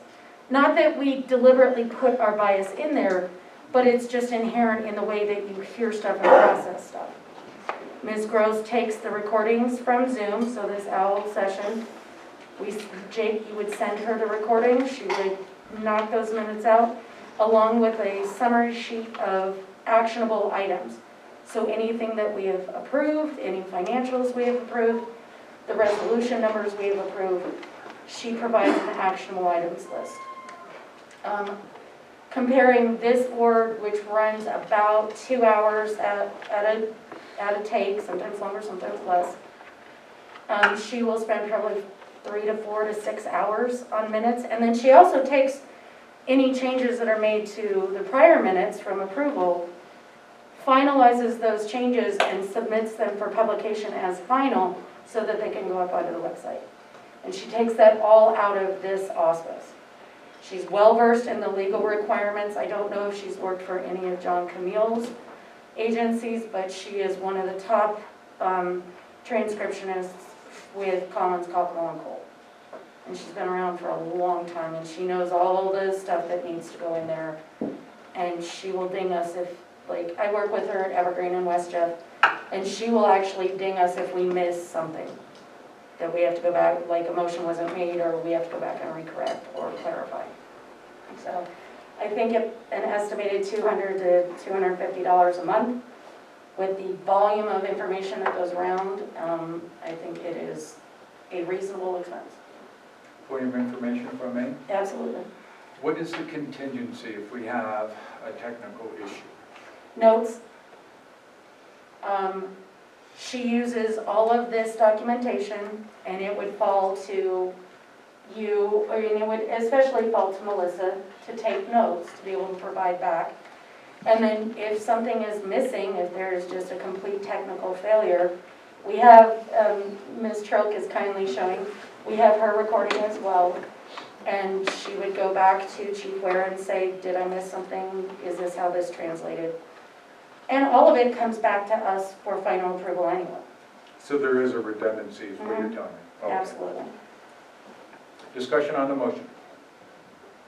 Township Attorney, I would have been most appreciative if you had included some of that in the motion. In other words, if you had, like, given us at least a summary of what you just gave us.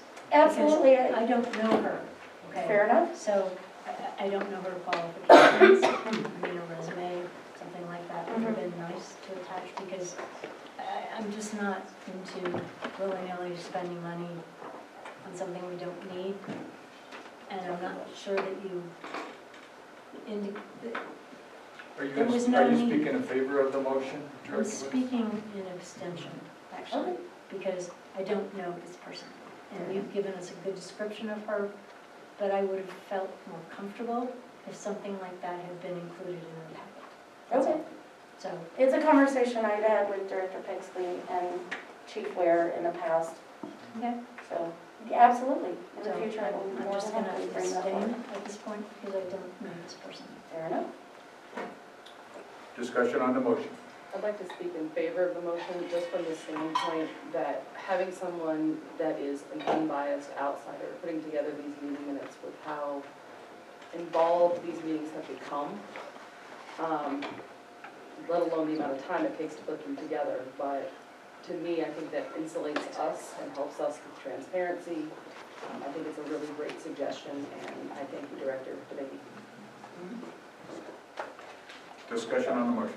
Yeah, I'm persuaded by Director Devaney's arguments. I don't know this lady at all, but if she's been doing this for a number of years, At as least you say. 25. Yeah, exactly.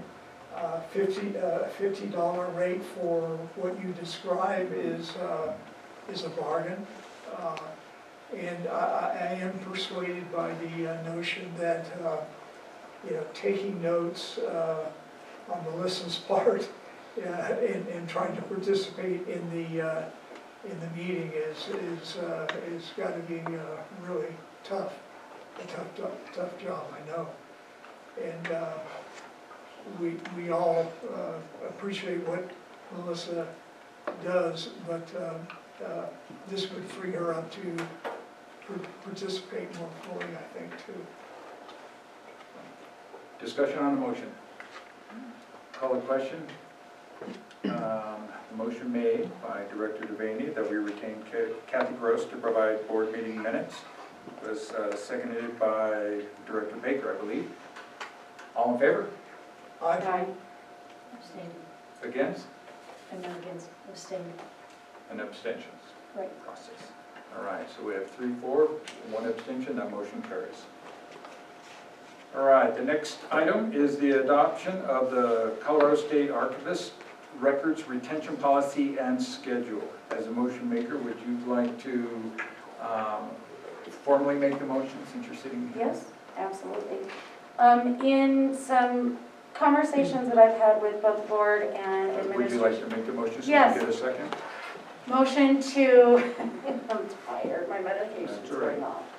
A motion to adopt the Colorado State Archivist Records Retention Policy And schedule. and schedule. I am making that motion. Second? Says you do that. Second? Second. Second by Director Baker. Okay, direction, please speak to Um, the In conversation with Chief Ware and President Pixley and administrative staff and Attorney Camille, we currently do not have a full, as a special district, do not currently have a full schedule for records retention. This is a formality that, and you don't have to use the state archivist, but why wouldn't you? It's a documented manual. It is approved by the state of Colorado. It provides a schedule, and it actually speaks specifically to different industries under Title 32, including fire protection districts. It provides guidance and guidelines on how to handle and dispose of records, what is permanent, and when things should be disposed of. I think that we should have some sort of schedule in place, and I think the easiest thing to use would be the state archivist retention schedule. discussion on the motion.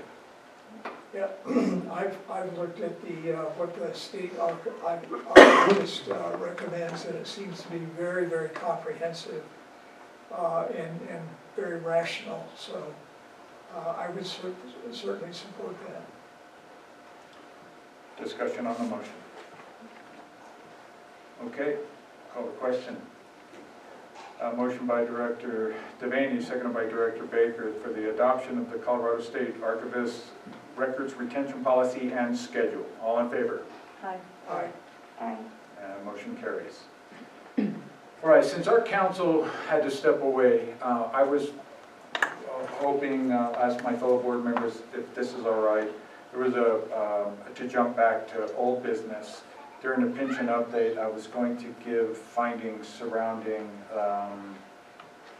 the Triton report question that was made. And I would appreciate having Mr. Camille here for item number 6 to address any questions that might be related to your motion, Director Newby. I think it would be Yes. important. And so I'm going to ask us to go out of turn. If he's not back in time for after I discuss the Triton findings that I found, then we'll go to public comment number 2, and we'll revisit. That's fine. Okay. Any concerns? Any concerns? All right. So there was a question about the Triton report, and there was an assumption made that there was somebody within either the board or the administration of Elk Creek Fire Protection District that they were going to shut down the volunteers. That's really kind of how it was alluded to us last month. When we don't know who made the statement to the question that there was not going to be the need for the volunteer pension program. What we believe was infused in that, and Chief, correct me if I'm wrong, when was the last time any volunteer firefighter entered into the FPPA volunteer pension process? 2017. 2017. So are there, what is the process, if anything? Is there any type of benefit that is received by volunteer firefighters in 2017 that joined now? Is there? Yes. So I can kind of speak to that. What happened was Chief McLaughlin, he ended up doing several surveys with active members at the time. And most of the members, you know, to acquire your volunteer pension, you have to have 10 good years of service. And unfortunately, the lifespan of a volunteer firefighter, it averages about 3.5 years. And so we have to pay in by how many people we have on the roster. So we would have all these people. We have, at the time, I don't know, probably 25 people in Fire Academy. So we were paying in for those 25 people. The probability for those 25 people to make it to their 10 years to get the pension was very low. He did several surveys with the membership, and many people said that they would rather have a stipend. So what ended up happening was participation is based on a point system, and then based on that point system, there's a certain amount of money allocated, and so people would end up getting a check for their participation at the end of the year. That was what was deemed acceptable at that time. It's something we need to revisit because the point system, you know, we just don't have the same participation we had back then. In terms of volunteers? Correct. And that's something we do need to revisit and look at what makes sense. But that was in place of, in lieu of the pension system. You know, there was never a discussion. I mean, Chief McLaughlin did mention that at one point in time. He did kind of eliminating the volunteer pension plan. He put that out there, and that was met with a resounding no from pretty much everybody. I think he just threw it out there as an option. There was nobody who was agreeing with him on that, so that kind of died on the vine there. And again, remind me when we completed the Triton report. 2018? 2020, it was 2020 and completed 2021. When it was completed, do you know when they started it? I guess that'd be a better way to phrase my question. I'd have to look. It was 2020. It was right in the middle of COVID, so it was getting pretty weird. It was probably early 2020, I think. It was right at the right in the middle of COVID because everything got weird. A lot of the interviews got weird. I can look and see exactly when they're paying them. But I think my point is that this happened before most of us were on the board. And again, I know that Director Baker and myself were the only two on the board at that time, and nobody talked to us about eliminating any type of pension. So my belief is that it was driven off of Chief McLaughlin, our former chief, on something that he threw out there and met with utter resistance but there was never the intention of doing away with the volunteer program, and has not since Director Baker and I have been on this board, and since you've been chief. I'm assuming, because you've never mentioned anything to me. No, we would never get rid of the volunteer pension program. But I don't know who said it. I believe that is probably what it is driven behind by the change from the benefit package for the but for volunteers after 2017 into this new point system. And that is the best I can find. And I hope that gives some validity or some answer to your question. To that end, AP Triton, you know, they talked to a number of people, and they were very big about talking to people. They would talk to people privately, because they really wanted an unbiased opinion during their conversations. So it'd be nearly impossible to find out actually who said that. But I can assure you that it is not happening. Okay. Period. Mr. Bartlett, I hope that answers some of your question. I apologize for not getting into that. And again, I take seriously, we'll mention all of the discussions in old business. All right. Council Camille is not back yet. I would like, if it's all right with the fellow board members, to go into public comment number 2. Are we still comfortable with that, Director? All right. All right, so we have 1, 2, 3, 4, 5, 6, 7, 8 that have signed up. Perfect. All right, we'll start with Nathan Baker. Nathan, if you get right here, just so that we can try to get you on the recorded session. Nathan Baker, I live in Richmond Hill, back in the back. And I primarily want to come up here and just speak and say thank you for everybody. In 2007, I think Elk Creek saved me. I fell off a roof and had to be air carried out of a valley, more or less. And so Elk Creek got me there, got me back here. So that's great. I'm part of the Elevation Celebration, and I really want to thank the fire department, Elk Creek, for getting involved. It really kind of, the community outreach really helps with everything we do and everything that Elk Creek's trying to do. So I think it was a good exposure for Elk Creek, and I really appreciate that. Also wanted to say that, with the direction of where the board's going, the slash program is fantastic. I drive home and I see most of my neighbors have piles of slash out. So that you're really responding to what the community wants. And I also want to thank you for putting consolidation on possibly putting it on the ballot this year, because it's been talked about for at least 10 years and nothing's ever been done about it. And really putting it to the voters to find out what we truly want, I think is the best way to do it. So thank you all and appreciate all of you. Thank you, Mr. Baker. That brings us, is it going to be the Locks, or both of you going to speak? No, just one. Just one, Miss Linda? Thank you. I want to say thank you to the fire department and all the directors and so forth and everything that you've been doing. My husband and I represent those out-of-state property owners who own property here. We have for many years. And we do not get to vote in your elections. We tried, but they rejected our ballot. But we support the consolidation. We support everything that you're doing. We like, especially these past few years that we've been up here, we've seen such a change.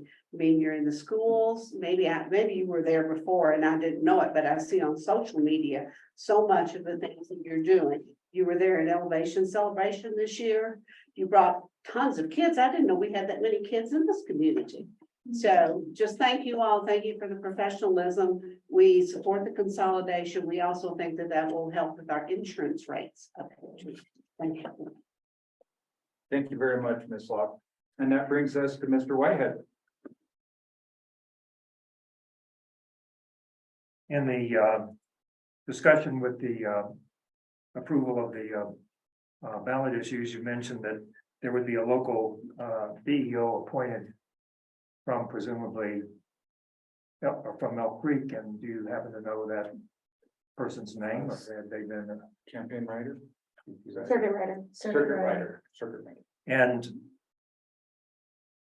so I guess to whom or who would comments for sort of the white or gray book. I presume there will The be blue pro book, and, blue book. well, the blue blue book. book is for statewide issues. The white book is for local issues. Will this, assume we will turn in the pro or con statements for the two issues to that assistant DEO? So I wanted to find out that it was a member of, yeah, it's a staff of Elk Creek, which was the assistant DEO in the candidate selection for board. But, all right, that's my question. That will be Circuit Rider of Colorado. I think they have a general email, but we will make sure that that is provided at the earliest opportunity. Circuit Rider of Colorado has several DEOs in their organization, so it just depends on who is contracted for Elk Creek, Okay, well, thank you. and they will be responsible for that. All right, that leads us to Mr. Shine.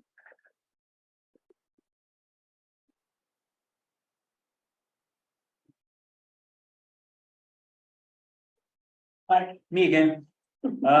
Just wanted to clarify a couple of things I've been seeing on social media and actually some comments that were made this evening as well. Also, some people I spoke to when we were at the elevation celebration. There's a couple of things that were brought up and I thought it's worth just clarifying the situation. One of them was that the day after, assuming consolidation happens, the day after, suddenly, magically, the crew here would automatically now be responsible for everything in Inter Canyon district, everything in Norfolk district, and those people would suddenly somehow vanish off the face of the earth. And that way, if somebody got a call down to Norfolk, we'd be left without anybody. That is clearly nonsense. Day after consolidation, nothing changes. It will take time for that to be worked through the system and recruit new people, move things around, etc. Another one that brought, I wanted just to clarify, a comment that was made to me was, wait a minute, Evergreen do everything as volunteers. Why can't we do the same? Well, Evergreen don't do everything as volunteers. Their fire is primarily volunteer. Their EMS services are not, they are all paid staff. Had an example, I think it was last year, a fire. Obviously, they get toned out. They're people from home. They hear the radio. They get the pages, whatever. They head for the station. They get changed. They get the equipment. They get the engine, and off they go to the scene. Last year, they had a fire. I believe their response time to the scene for the fire department was between 25 and 30 minutes. It's not a criticism. It's just a fact because of how they're structured. The ambulance was there in 13 minutes. Couldn't do anything, because it was waiting for the fire trucks to show up. So with a paid staff that are on duty 24 hours a day, there's your difference in response time. Finally, there was a comment made earlier about moving firefighters away from the center of population.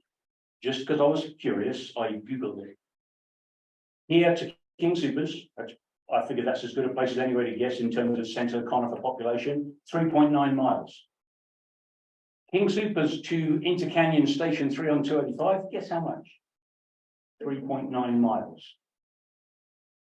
Now, so that those people in Conifer are going to have fire protection people the same distance away as they are today. Big difference, we move the people that are here to Pine Junction, all the people in Willow-Wisp, in Pine Junction, Mount Emmons Boulevard, all of that, suddenly, and people down 126 and those developments down there, they've suddenly got a fire crew 24 hours a day, much closer to them. So the people in Conifer do not lose anything. The people in Pine Junction will gain significantly. So I just wanted to clarify that. Thank you. Sir. Thank you, Mr. Shine. That leads us to Mr. Bartlett. Okay. So I'll go back to budget and spending and tax increases. There have been a couple of tax increases that over the last years here. In fact, the one that actually expired in 2022, because taxes are collected in arrears, as everybody here should know. The 2.5 mil tax increase produced around $5.8 million over 10 years. And in that same 10 years, Elk Creek's reserves went from about $500,000 to about $5.2 million. So really that tax increase barely even got touched. It just went in your back pocket. The budgeting thing is a little bit more difficult. Title 29 talks about how changes in budgets have to be approved by basically the board. The auditor says that it can be done internally. That disagrees with Title 29, which says that it has to go through the budget process if you're changing things in your budget. In the last 10 years, Elk Creek has been over budget 7 years. And there's not internal controls looking at our budget and our spending, month-to-month spending. And I think that's a very important thing to get our house in order before we do anything else. Thanks. Mr. Corbett? Note taken. And that leads us to Mr. Koch.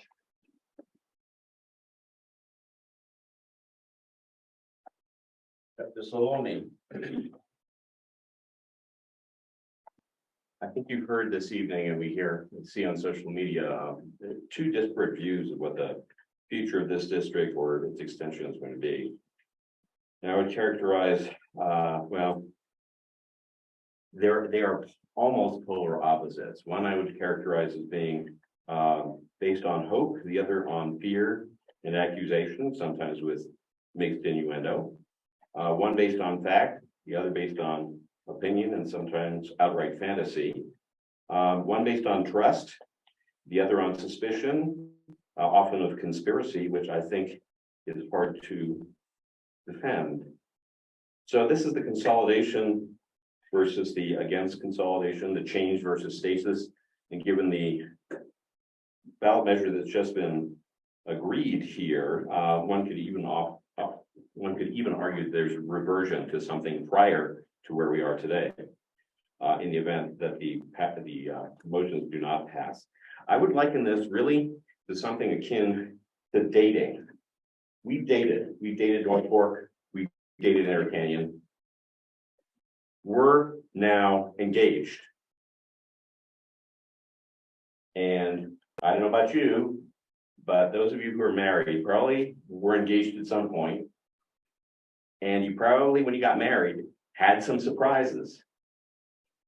We are moving towards the possibility of marriage here. And I think in order to make an intelligent choice, since that's what the electorate is being asked to do, what we really need to have is an honest to God debate of the two different visions of what the future of this organization looks like. Not sort of a mishy-mashy, we don't hold you to the questions, no audience participation thing, but an honest to God debate.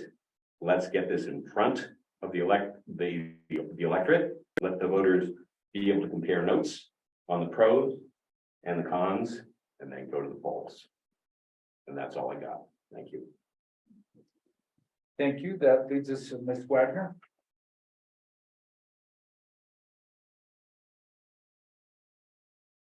My name is Jody Wagner, and I was involved with the department from 2003 to 2011, just under 10 years. And there is Ms. Wagner, would you mind stepping a little closer so we can just get you recorded? We're not going to take your time away. There is nothing more important to me than this department. I have cared about these people. I want them to have everything they need. And I am not necessarily for the consolidation because I'm not confident that's going to be the greatest use of resources. But I would like, first of all, to address Ms. Weinfeld made a comment about a board director here having a conflict of interest.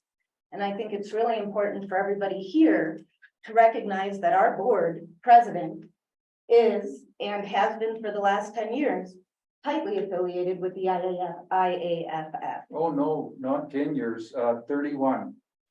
So proudly. So I'm not talking about your time specifically. I'm talking about Mike Rogers, who was our board president for several years. ironically, just about 10 years ago, when that one gentleman mentioned that consolidation potentially started coming out of the woodwork. And now, obviously, with Mr. Pixley being an IAFF member, actively in Denver, having been a previous secretary and treasurer for the firefighters union. Currently. And I just want to say that, you know, the IAFF, which is definitely for consolidation, growing paid people, growing their organization, providing the paid training, the paid benefits, and trying to create that event to happen in this department, has not focused any attention on the fact that we keep tripping over the truth that we are going to need volunteers. This department will never survive without the volunteers, and yet for the last 10 years, we've been working on a mission consolidation. That's been the focus. Where is the focus? On recruitment, retention, reward. We talk about throwing away the pension. We swear in officers at a board meeting. When my husband became a lieutenant or a captain, one of the two, we had an event where all the members were present. We spent money from the can trailer to create moments for the volunteers to be rewarded, recognized, and to want to be a part of this. And right now we're going down a singular focus. And my challenge to you is that you should spend half the money, half the time that you're spending on this proposition for consolidation, on recruitment, retention. Where's the consultant to help us find and retain the best people in this department? And why in the world do we continue months later to not have a plan to replace Big Bird? You want the best equipment for this department? Why the hell are we using old equipment and kicking that can down the road? It seems to me that our priorities are so out of whack. And if you love this department, and if you love these people, which this community truly does, you would be focusing your resources on what is best for these people who defend us and for the citizens who spend the money, not for getting people in North Fork and creating a massive district that is certainly going to require more resources than they do. And guess who's going to fund it, Elk Creek? You are the ones. We are the population. We are the tax base. And we are going to find ourselves in a world of hurt trying to save the world. Thank you, Ms. Wagner. And that leads us to our final public comment, and that's Ms. Weinfeld.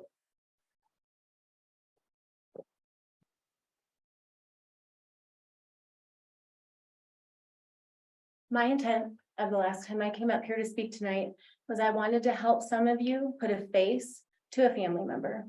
There is a lot of discussion focused around growth and development, about tax increases, and about manipulating information to insinuate nefarious action or recklessness within this fire district. I don't know when this idea started that you can live in a community and you don't have an obligation to help fund its services. First responders, our schools for our children and our teachers, and other special districts and services that we all benefit from. I hope you can all try to understand that while the incredible men and women of this department, paid and volunteer, and departments all over, while they are comforting the wife of a man that they are performing CPR on, they are missing dinner with their family. While they are trying to resuscitate a child, they are missing their own child's birthday.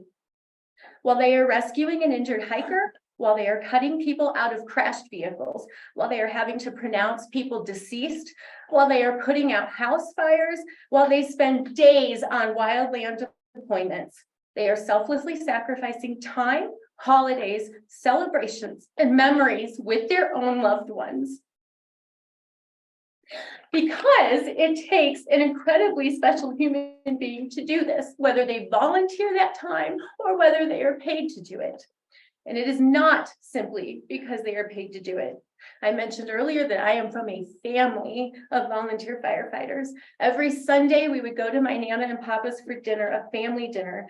My Papa and uncles ate dinner with their pagers and radios sitting on the dining room table. And when the tones went up, they all jumped from their chairs mid-bite and ran out the back door, sometimes just running to the fire station because it was only 2 blocks away. They did that to respond to an emergency, to care for their neighbors and their community. This is not just about money. This is about the people who make huge sacrifices so they can be there for you at your most vulnerable time of need. Just want to address, Mr. Bartlett said something to the effect of being over budget for 10 years, but he also said that we have like $5 million plus fund balance. I'm not really sure how that works both ways. Maybe Mrs. Woods can address that and help people figure it out. Also, I just want to make a comment that I'm the treasurer of my own board of directors, and budgeting for a fire department, especially that has wildland deployments and has to do rebates and get reimbursements from government agencies. It's not exactly cooking the books for your local business or your own personal finances. It is incredibly difficult. I know Director Woods had a hard time trying to learn it. It's not normal.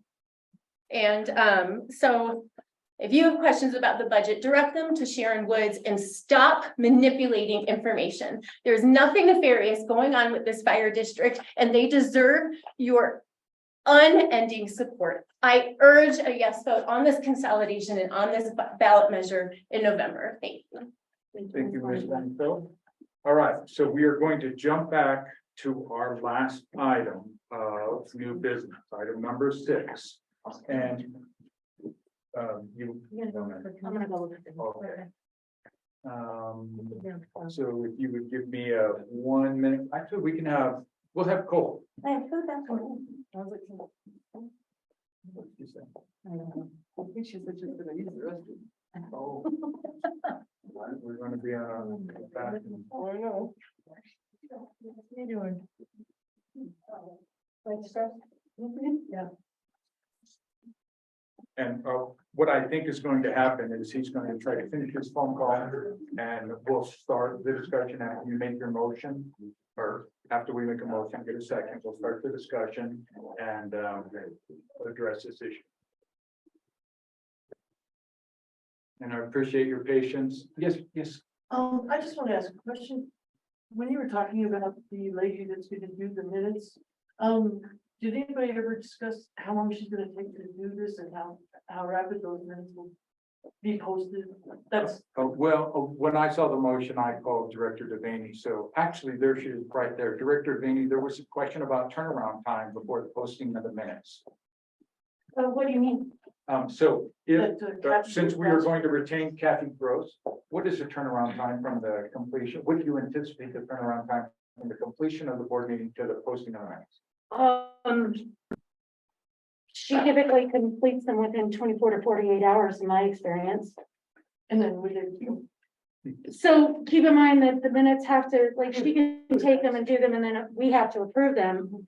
If there's no changes, then we can take those and put them up right but I away. mean, like, you post the minutes now beforehand as well, correct? The one from last month? The draft, Yes, the draft, I guess. the draft minutes are in the board Yes, that's packet. what I was wondering, would you post those?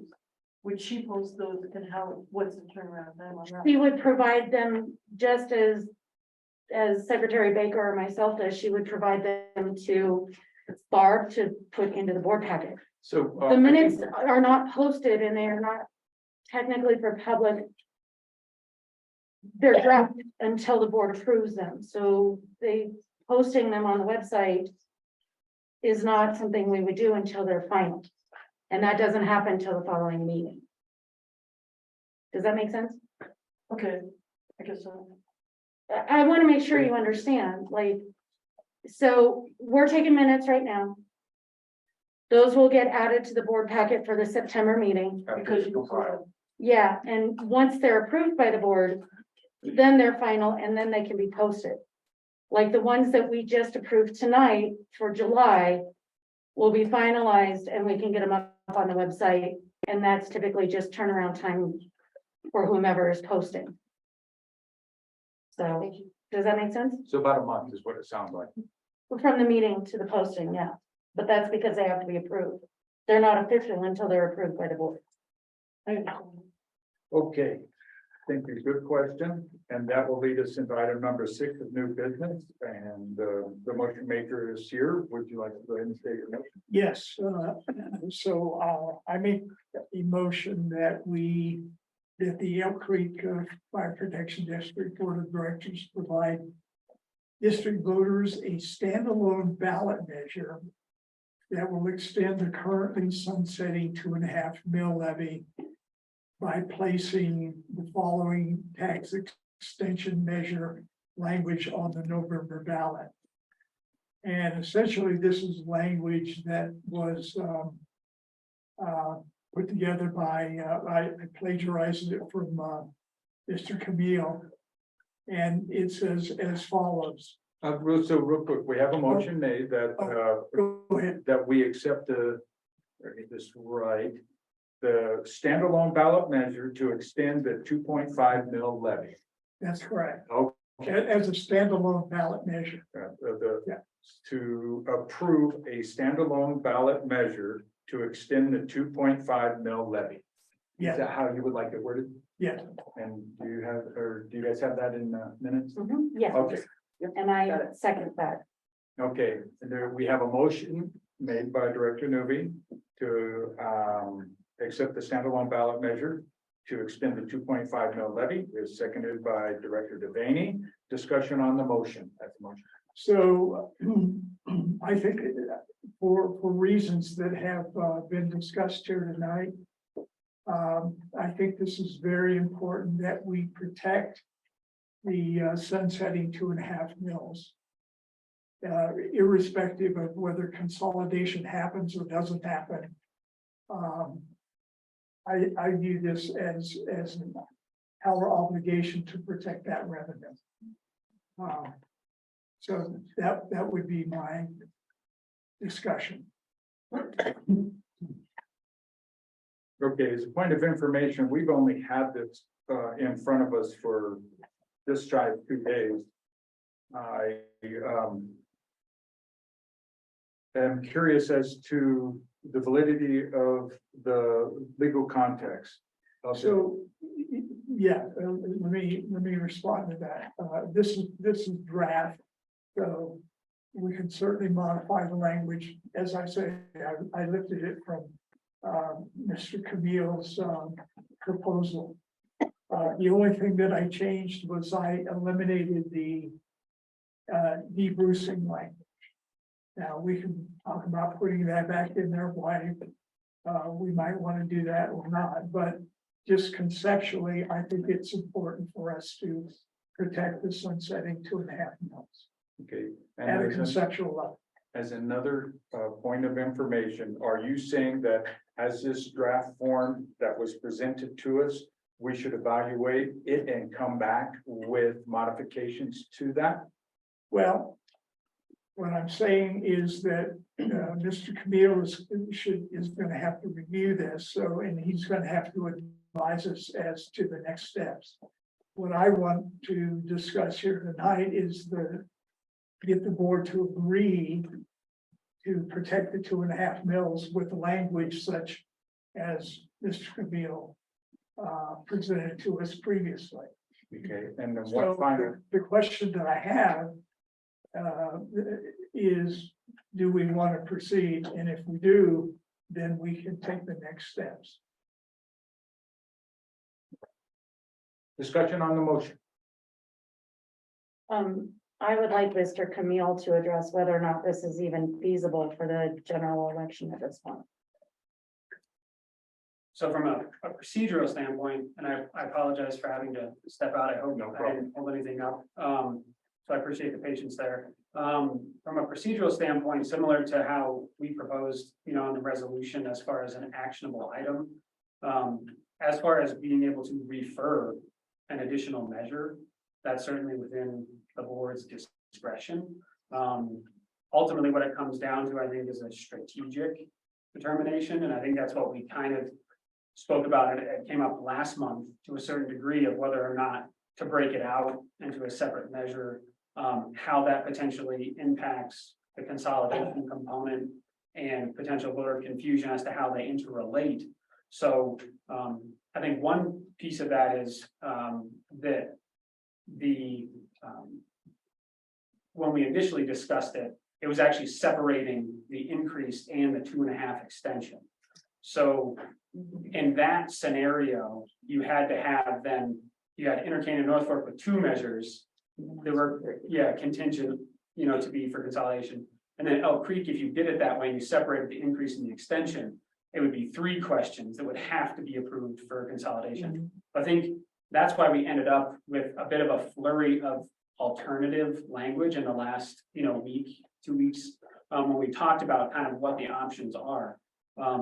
So in this sense, what we have now is that the consolidation measures are the combined question. So you have the increase and the extension as one measure, but that's still tied to the consolidation. So ultimately, the board's question, the issue before you right now with Director Newby's motion is to have a third measure that would not be contingent on the consolidation. Essentially, that's a separate matter. For example, if you technically, if you wanted to say, we wanted to have a waiver of term limits, for example, which has to be voter approved, you have the authority to refer that measure, to the ballot through board action. So I think from a procedural perspective, the option is there to do it. It would essentially be referred the same way it would be certified to the county, with the 2 measures that were approved by the earlier resolution. Would it mean adjusting any sort of, because you and I talked about going back to the judge, and is it the title board that does that, or is that a different? So I think that was the separate consideration of if we wanted to change the language. Change the contingency. Okay. So that was a bit of a separate strategic question, which was basically not make the consolidation contingent on the mill levy.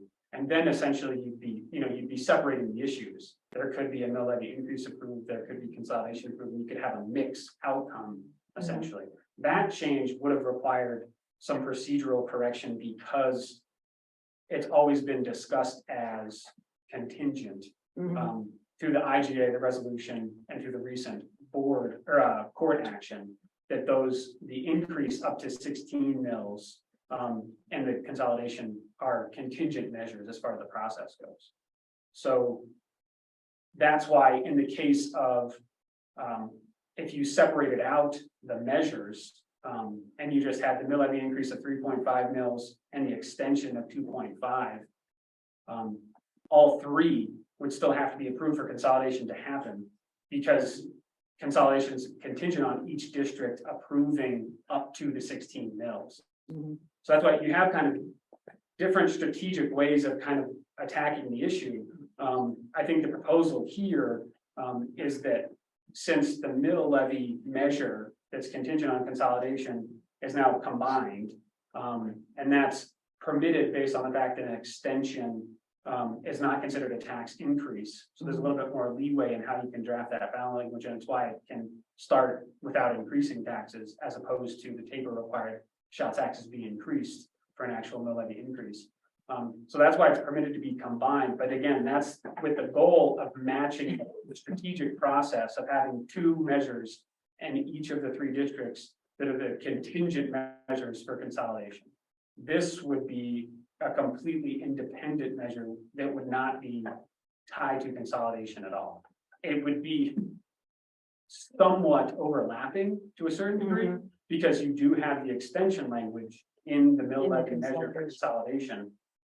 So I think that procedurally, from a language standpoint, what you would likely want to see if there was a third measure is making it clear, and I think my recommendation would be in the measure itself, that it is kind of an alternative.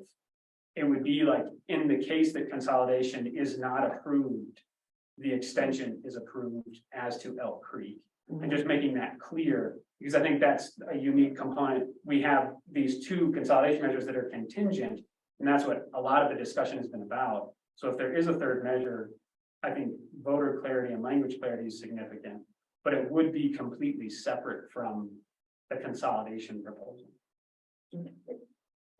So wouldn't that potentially confuse voters?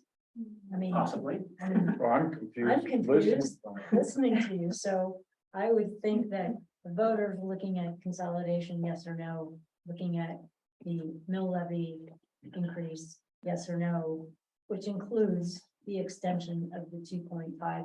Oh, and then I've got this other ballot measure that you want 2.5.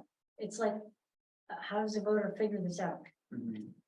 That would be my So, question. as a point of procedural process, are you speaking in favor or against the motion, or is that a point of information? It's just a point of information right now. I haven't cast a vote. As a point of information, can you define the timing that we have now? The election is not that far away. If this were to be passed and we were to support this, is there the amount of time necessary for the process to work its way through to get this on the ballot in November?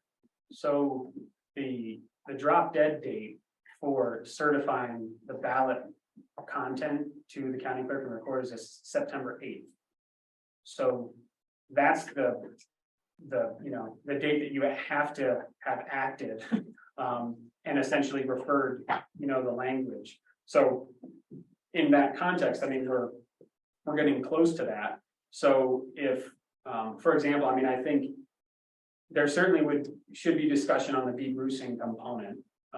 That is a standard recommendation that we have for all of our mill levy increases, because it allows the district to benefit from growth without having to be capped by the TABOR or statutory revenue or spending limitations.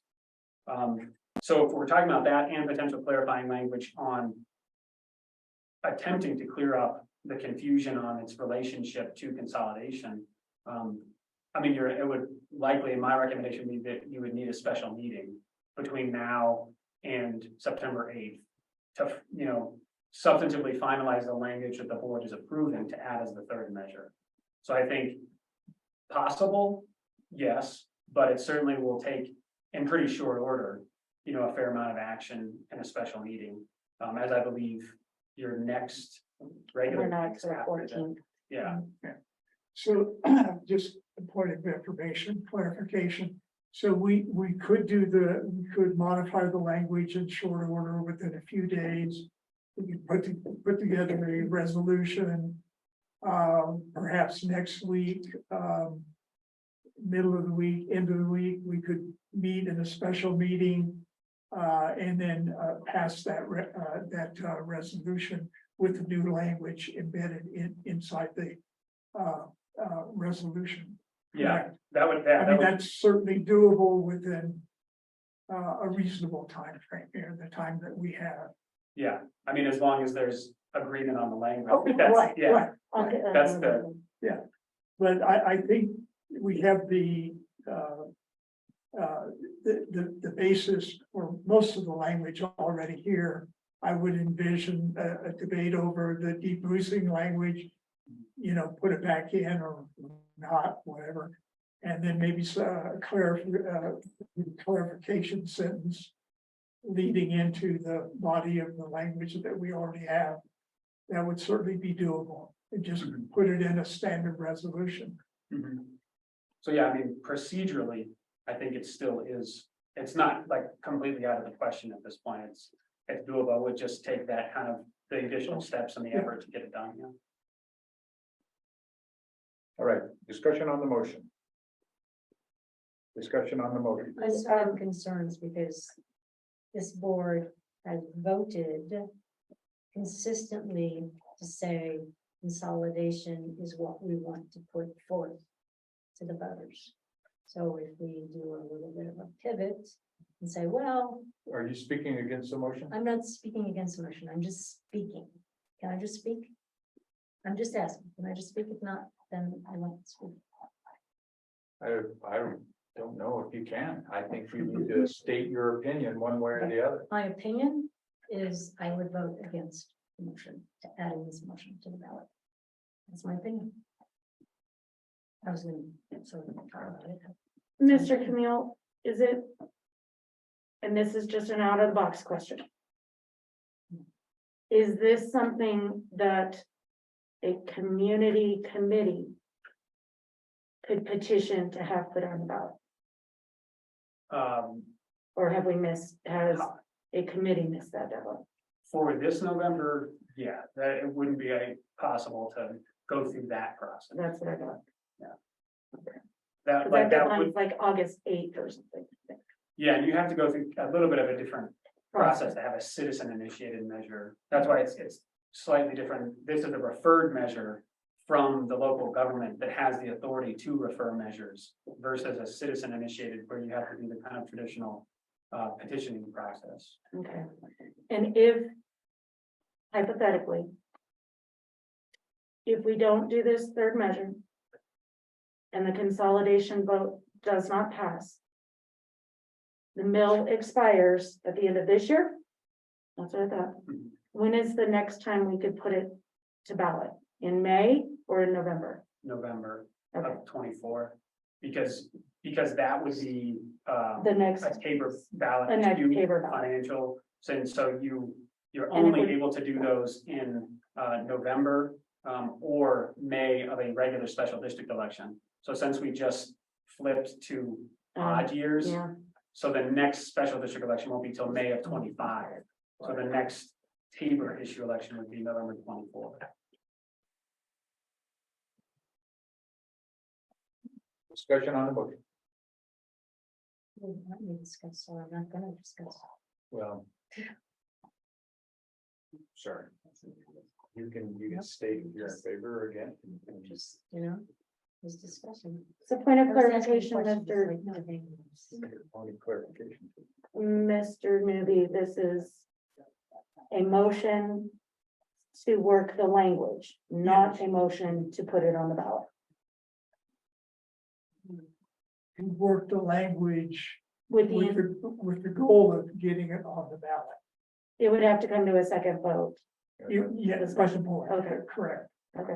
So I'm asking the board to move forward with the process for getting protection of the 2.5 mils on the November ballot.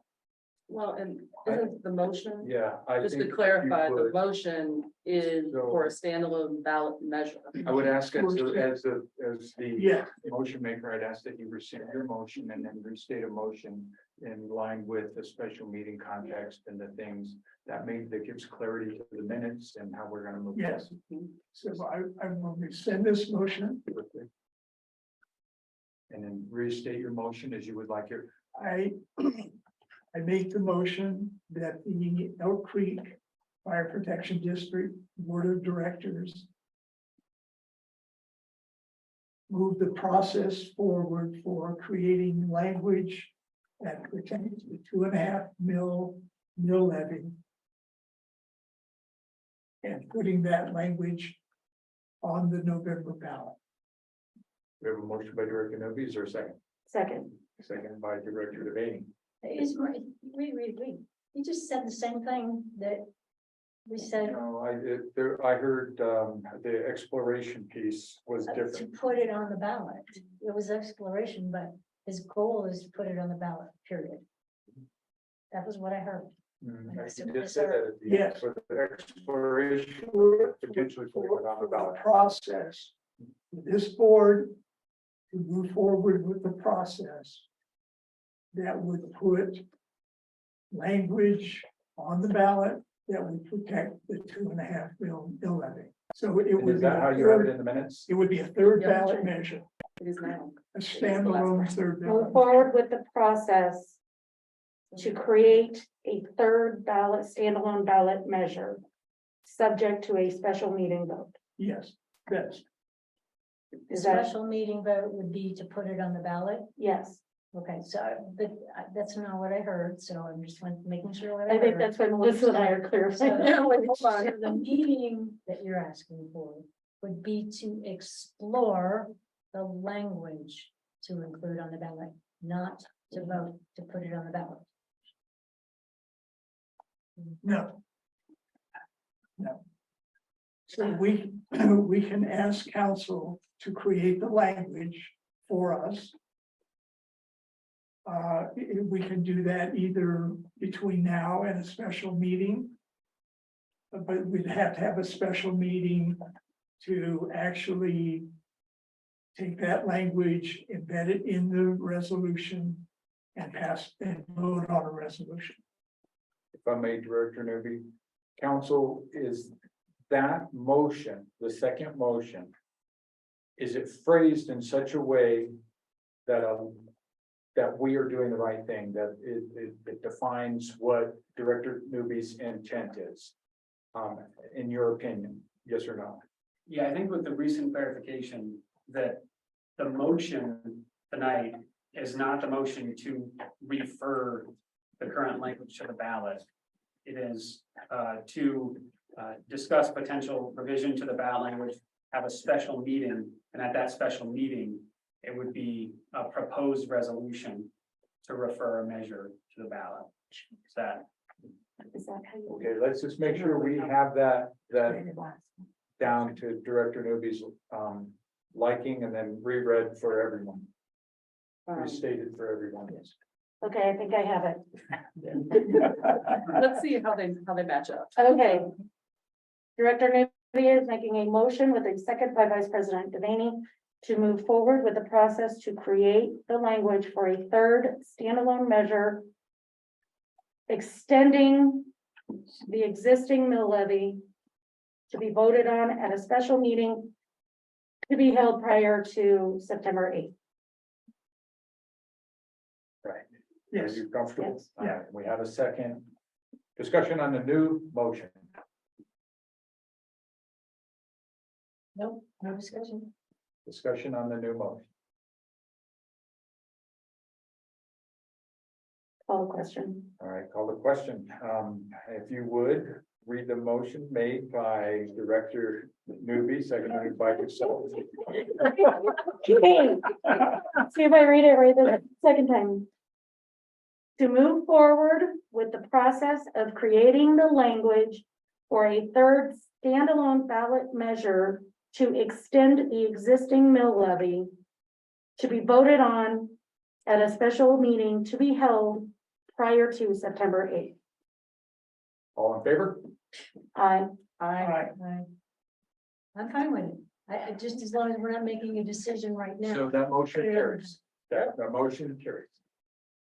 All right, thank you. I hope you really got my second verbiage because my system. That's okay. I think that's Can you just want to talk to us after we adjourn? Well, can I just real quick? Sure. So this meeting that you're having, you're gonna discuss before the meeting, and then at the meeting, you're gonna vote whether you want to do it. Is that what I'm understanding? I'm sorry. The way I understand it is that we are going to discuss the language and how it should move forward. Once they have affirmed the language as it is appropriate for the board will make a motion for it to carry forward. So there'll be a special meeting to confirm the verbiage, and then there'll be a motion made to accept the verbiage by the board to be put the process be put on the November ballot. But that'll be done before your next meeting. Yes, because it has to be that's done. why we're gonna have a special meeting. So John's gonna write language with the debrucing language, I'm assuming. That would be my recommendation. That would be my request, Thank you, sir. to be discussed. to be discussed, and we will schedule a special meeting. All right, on behalf of the board, I want to thank all of the public that are here today, and not only for your patience, us going in and out of order. Again, make any apologies for things that we are not doing right, because we are certainly working in that effort. And if you have any questions or concerns, please reach out to any one of our board members. We take wholeheartedly the concerns and issues that people might have, so we can do the right thing. I would ask for a motion to adjourn. Motion to adjourn. Director Wood, second. Second. By Director Baker, all in favor? Aye. Adjourned at 8:43.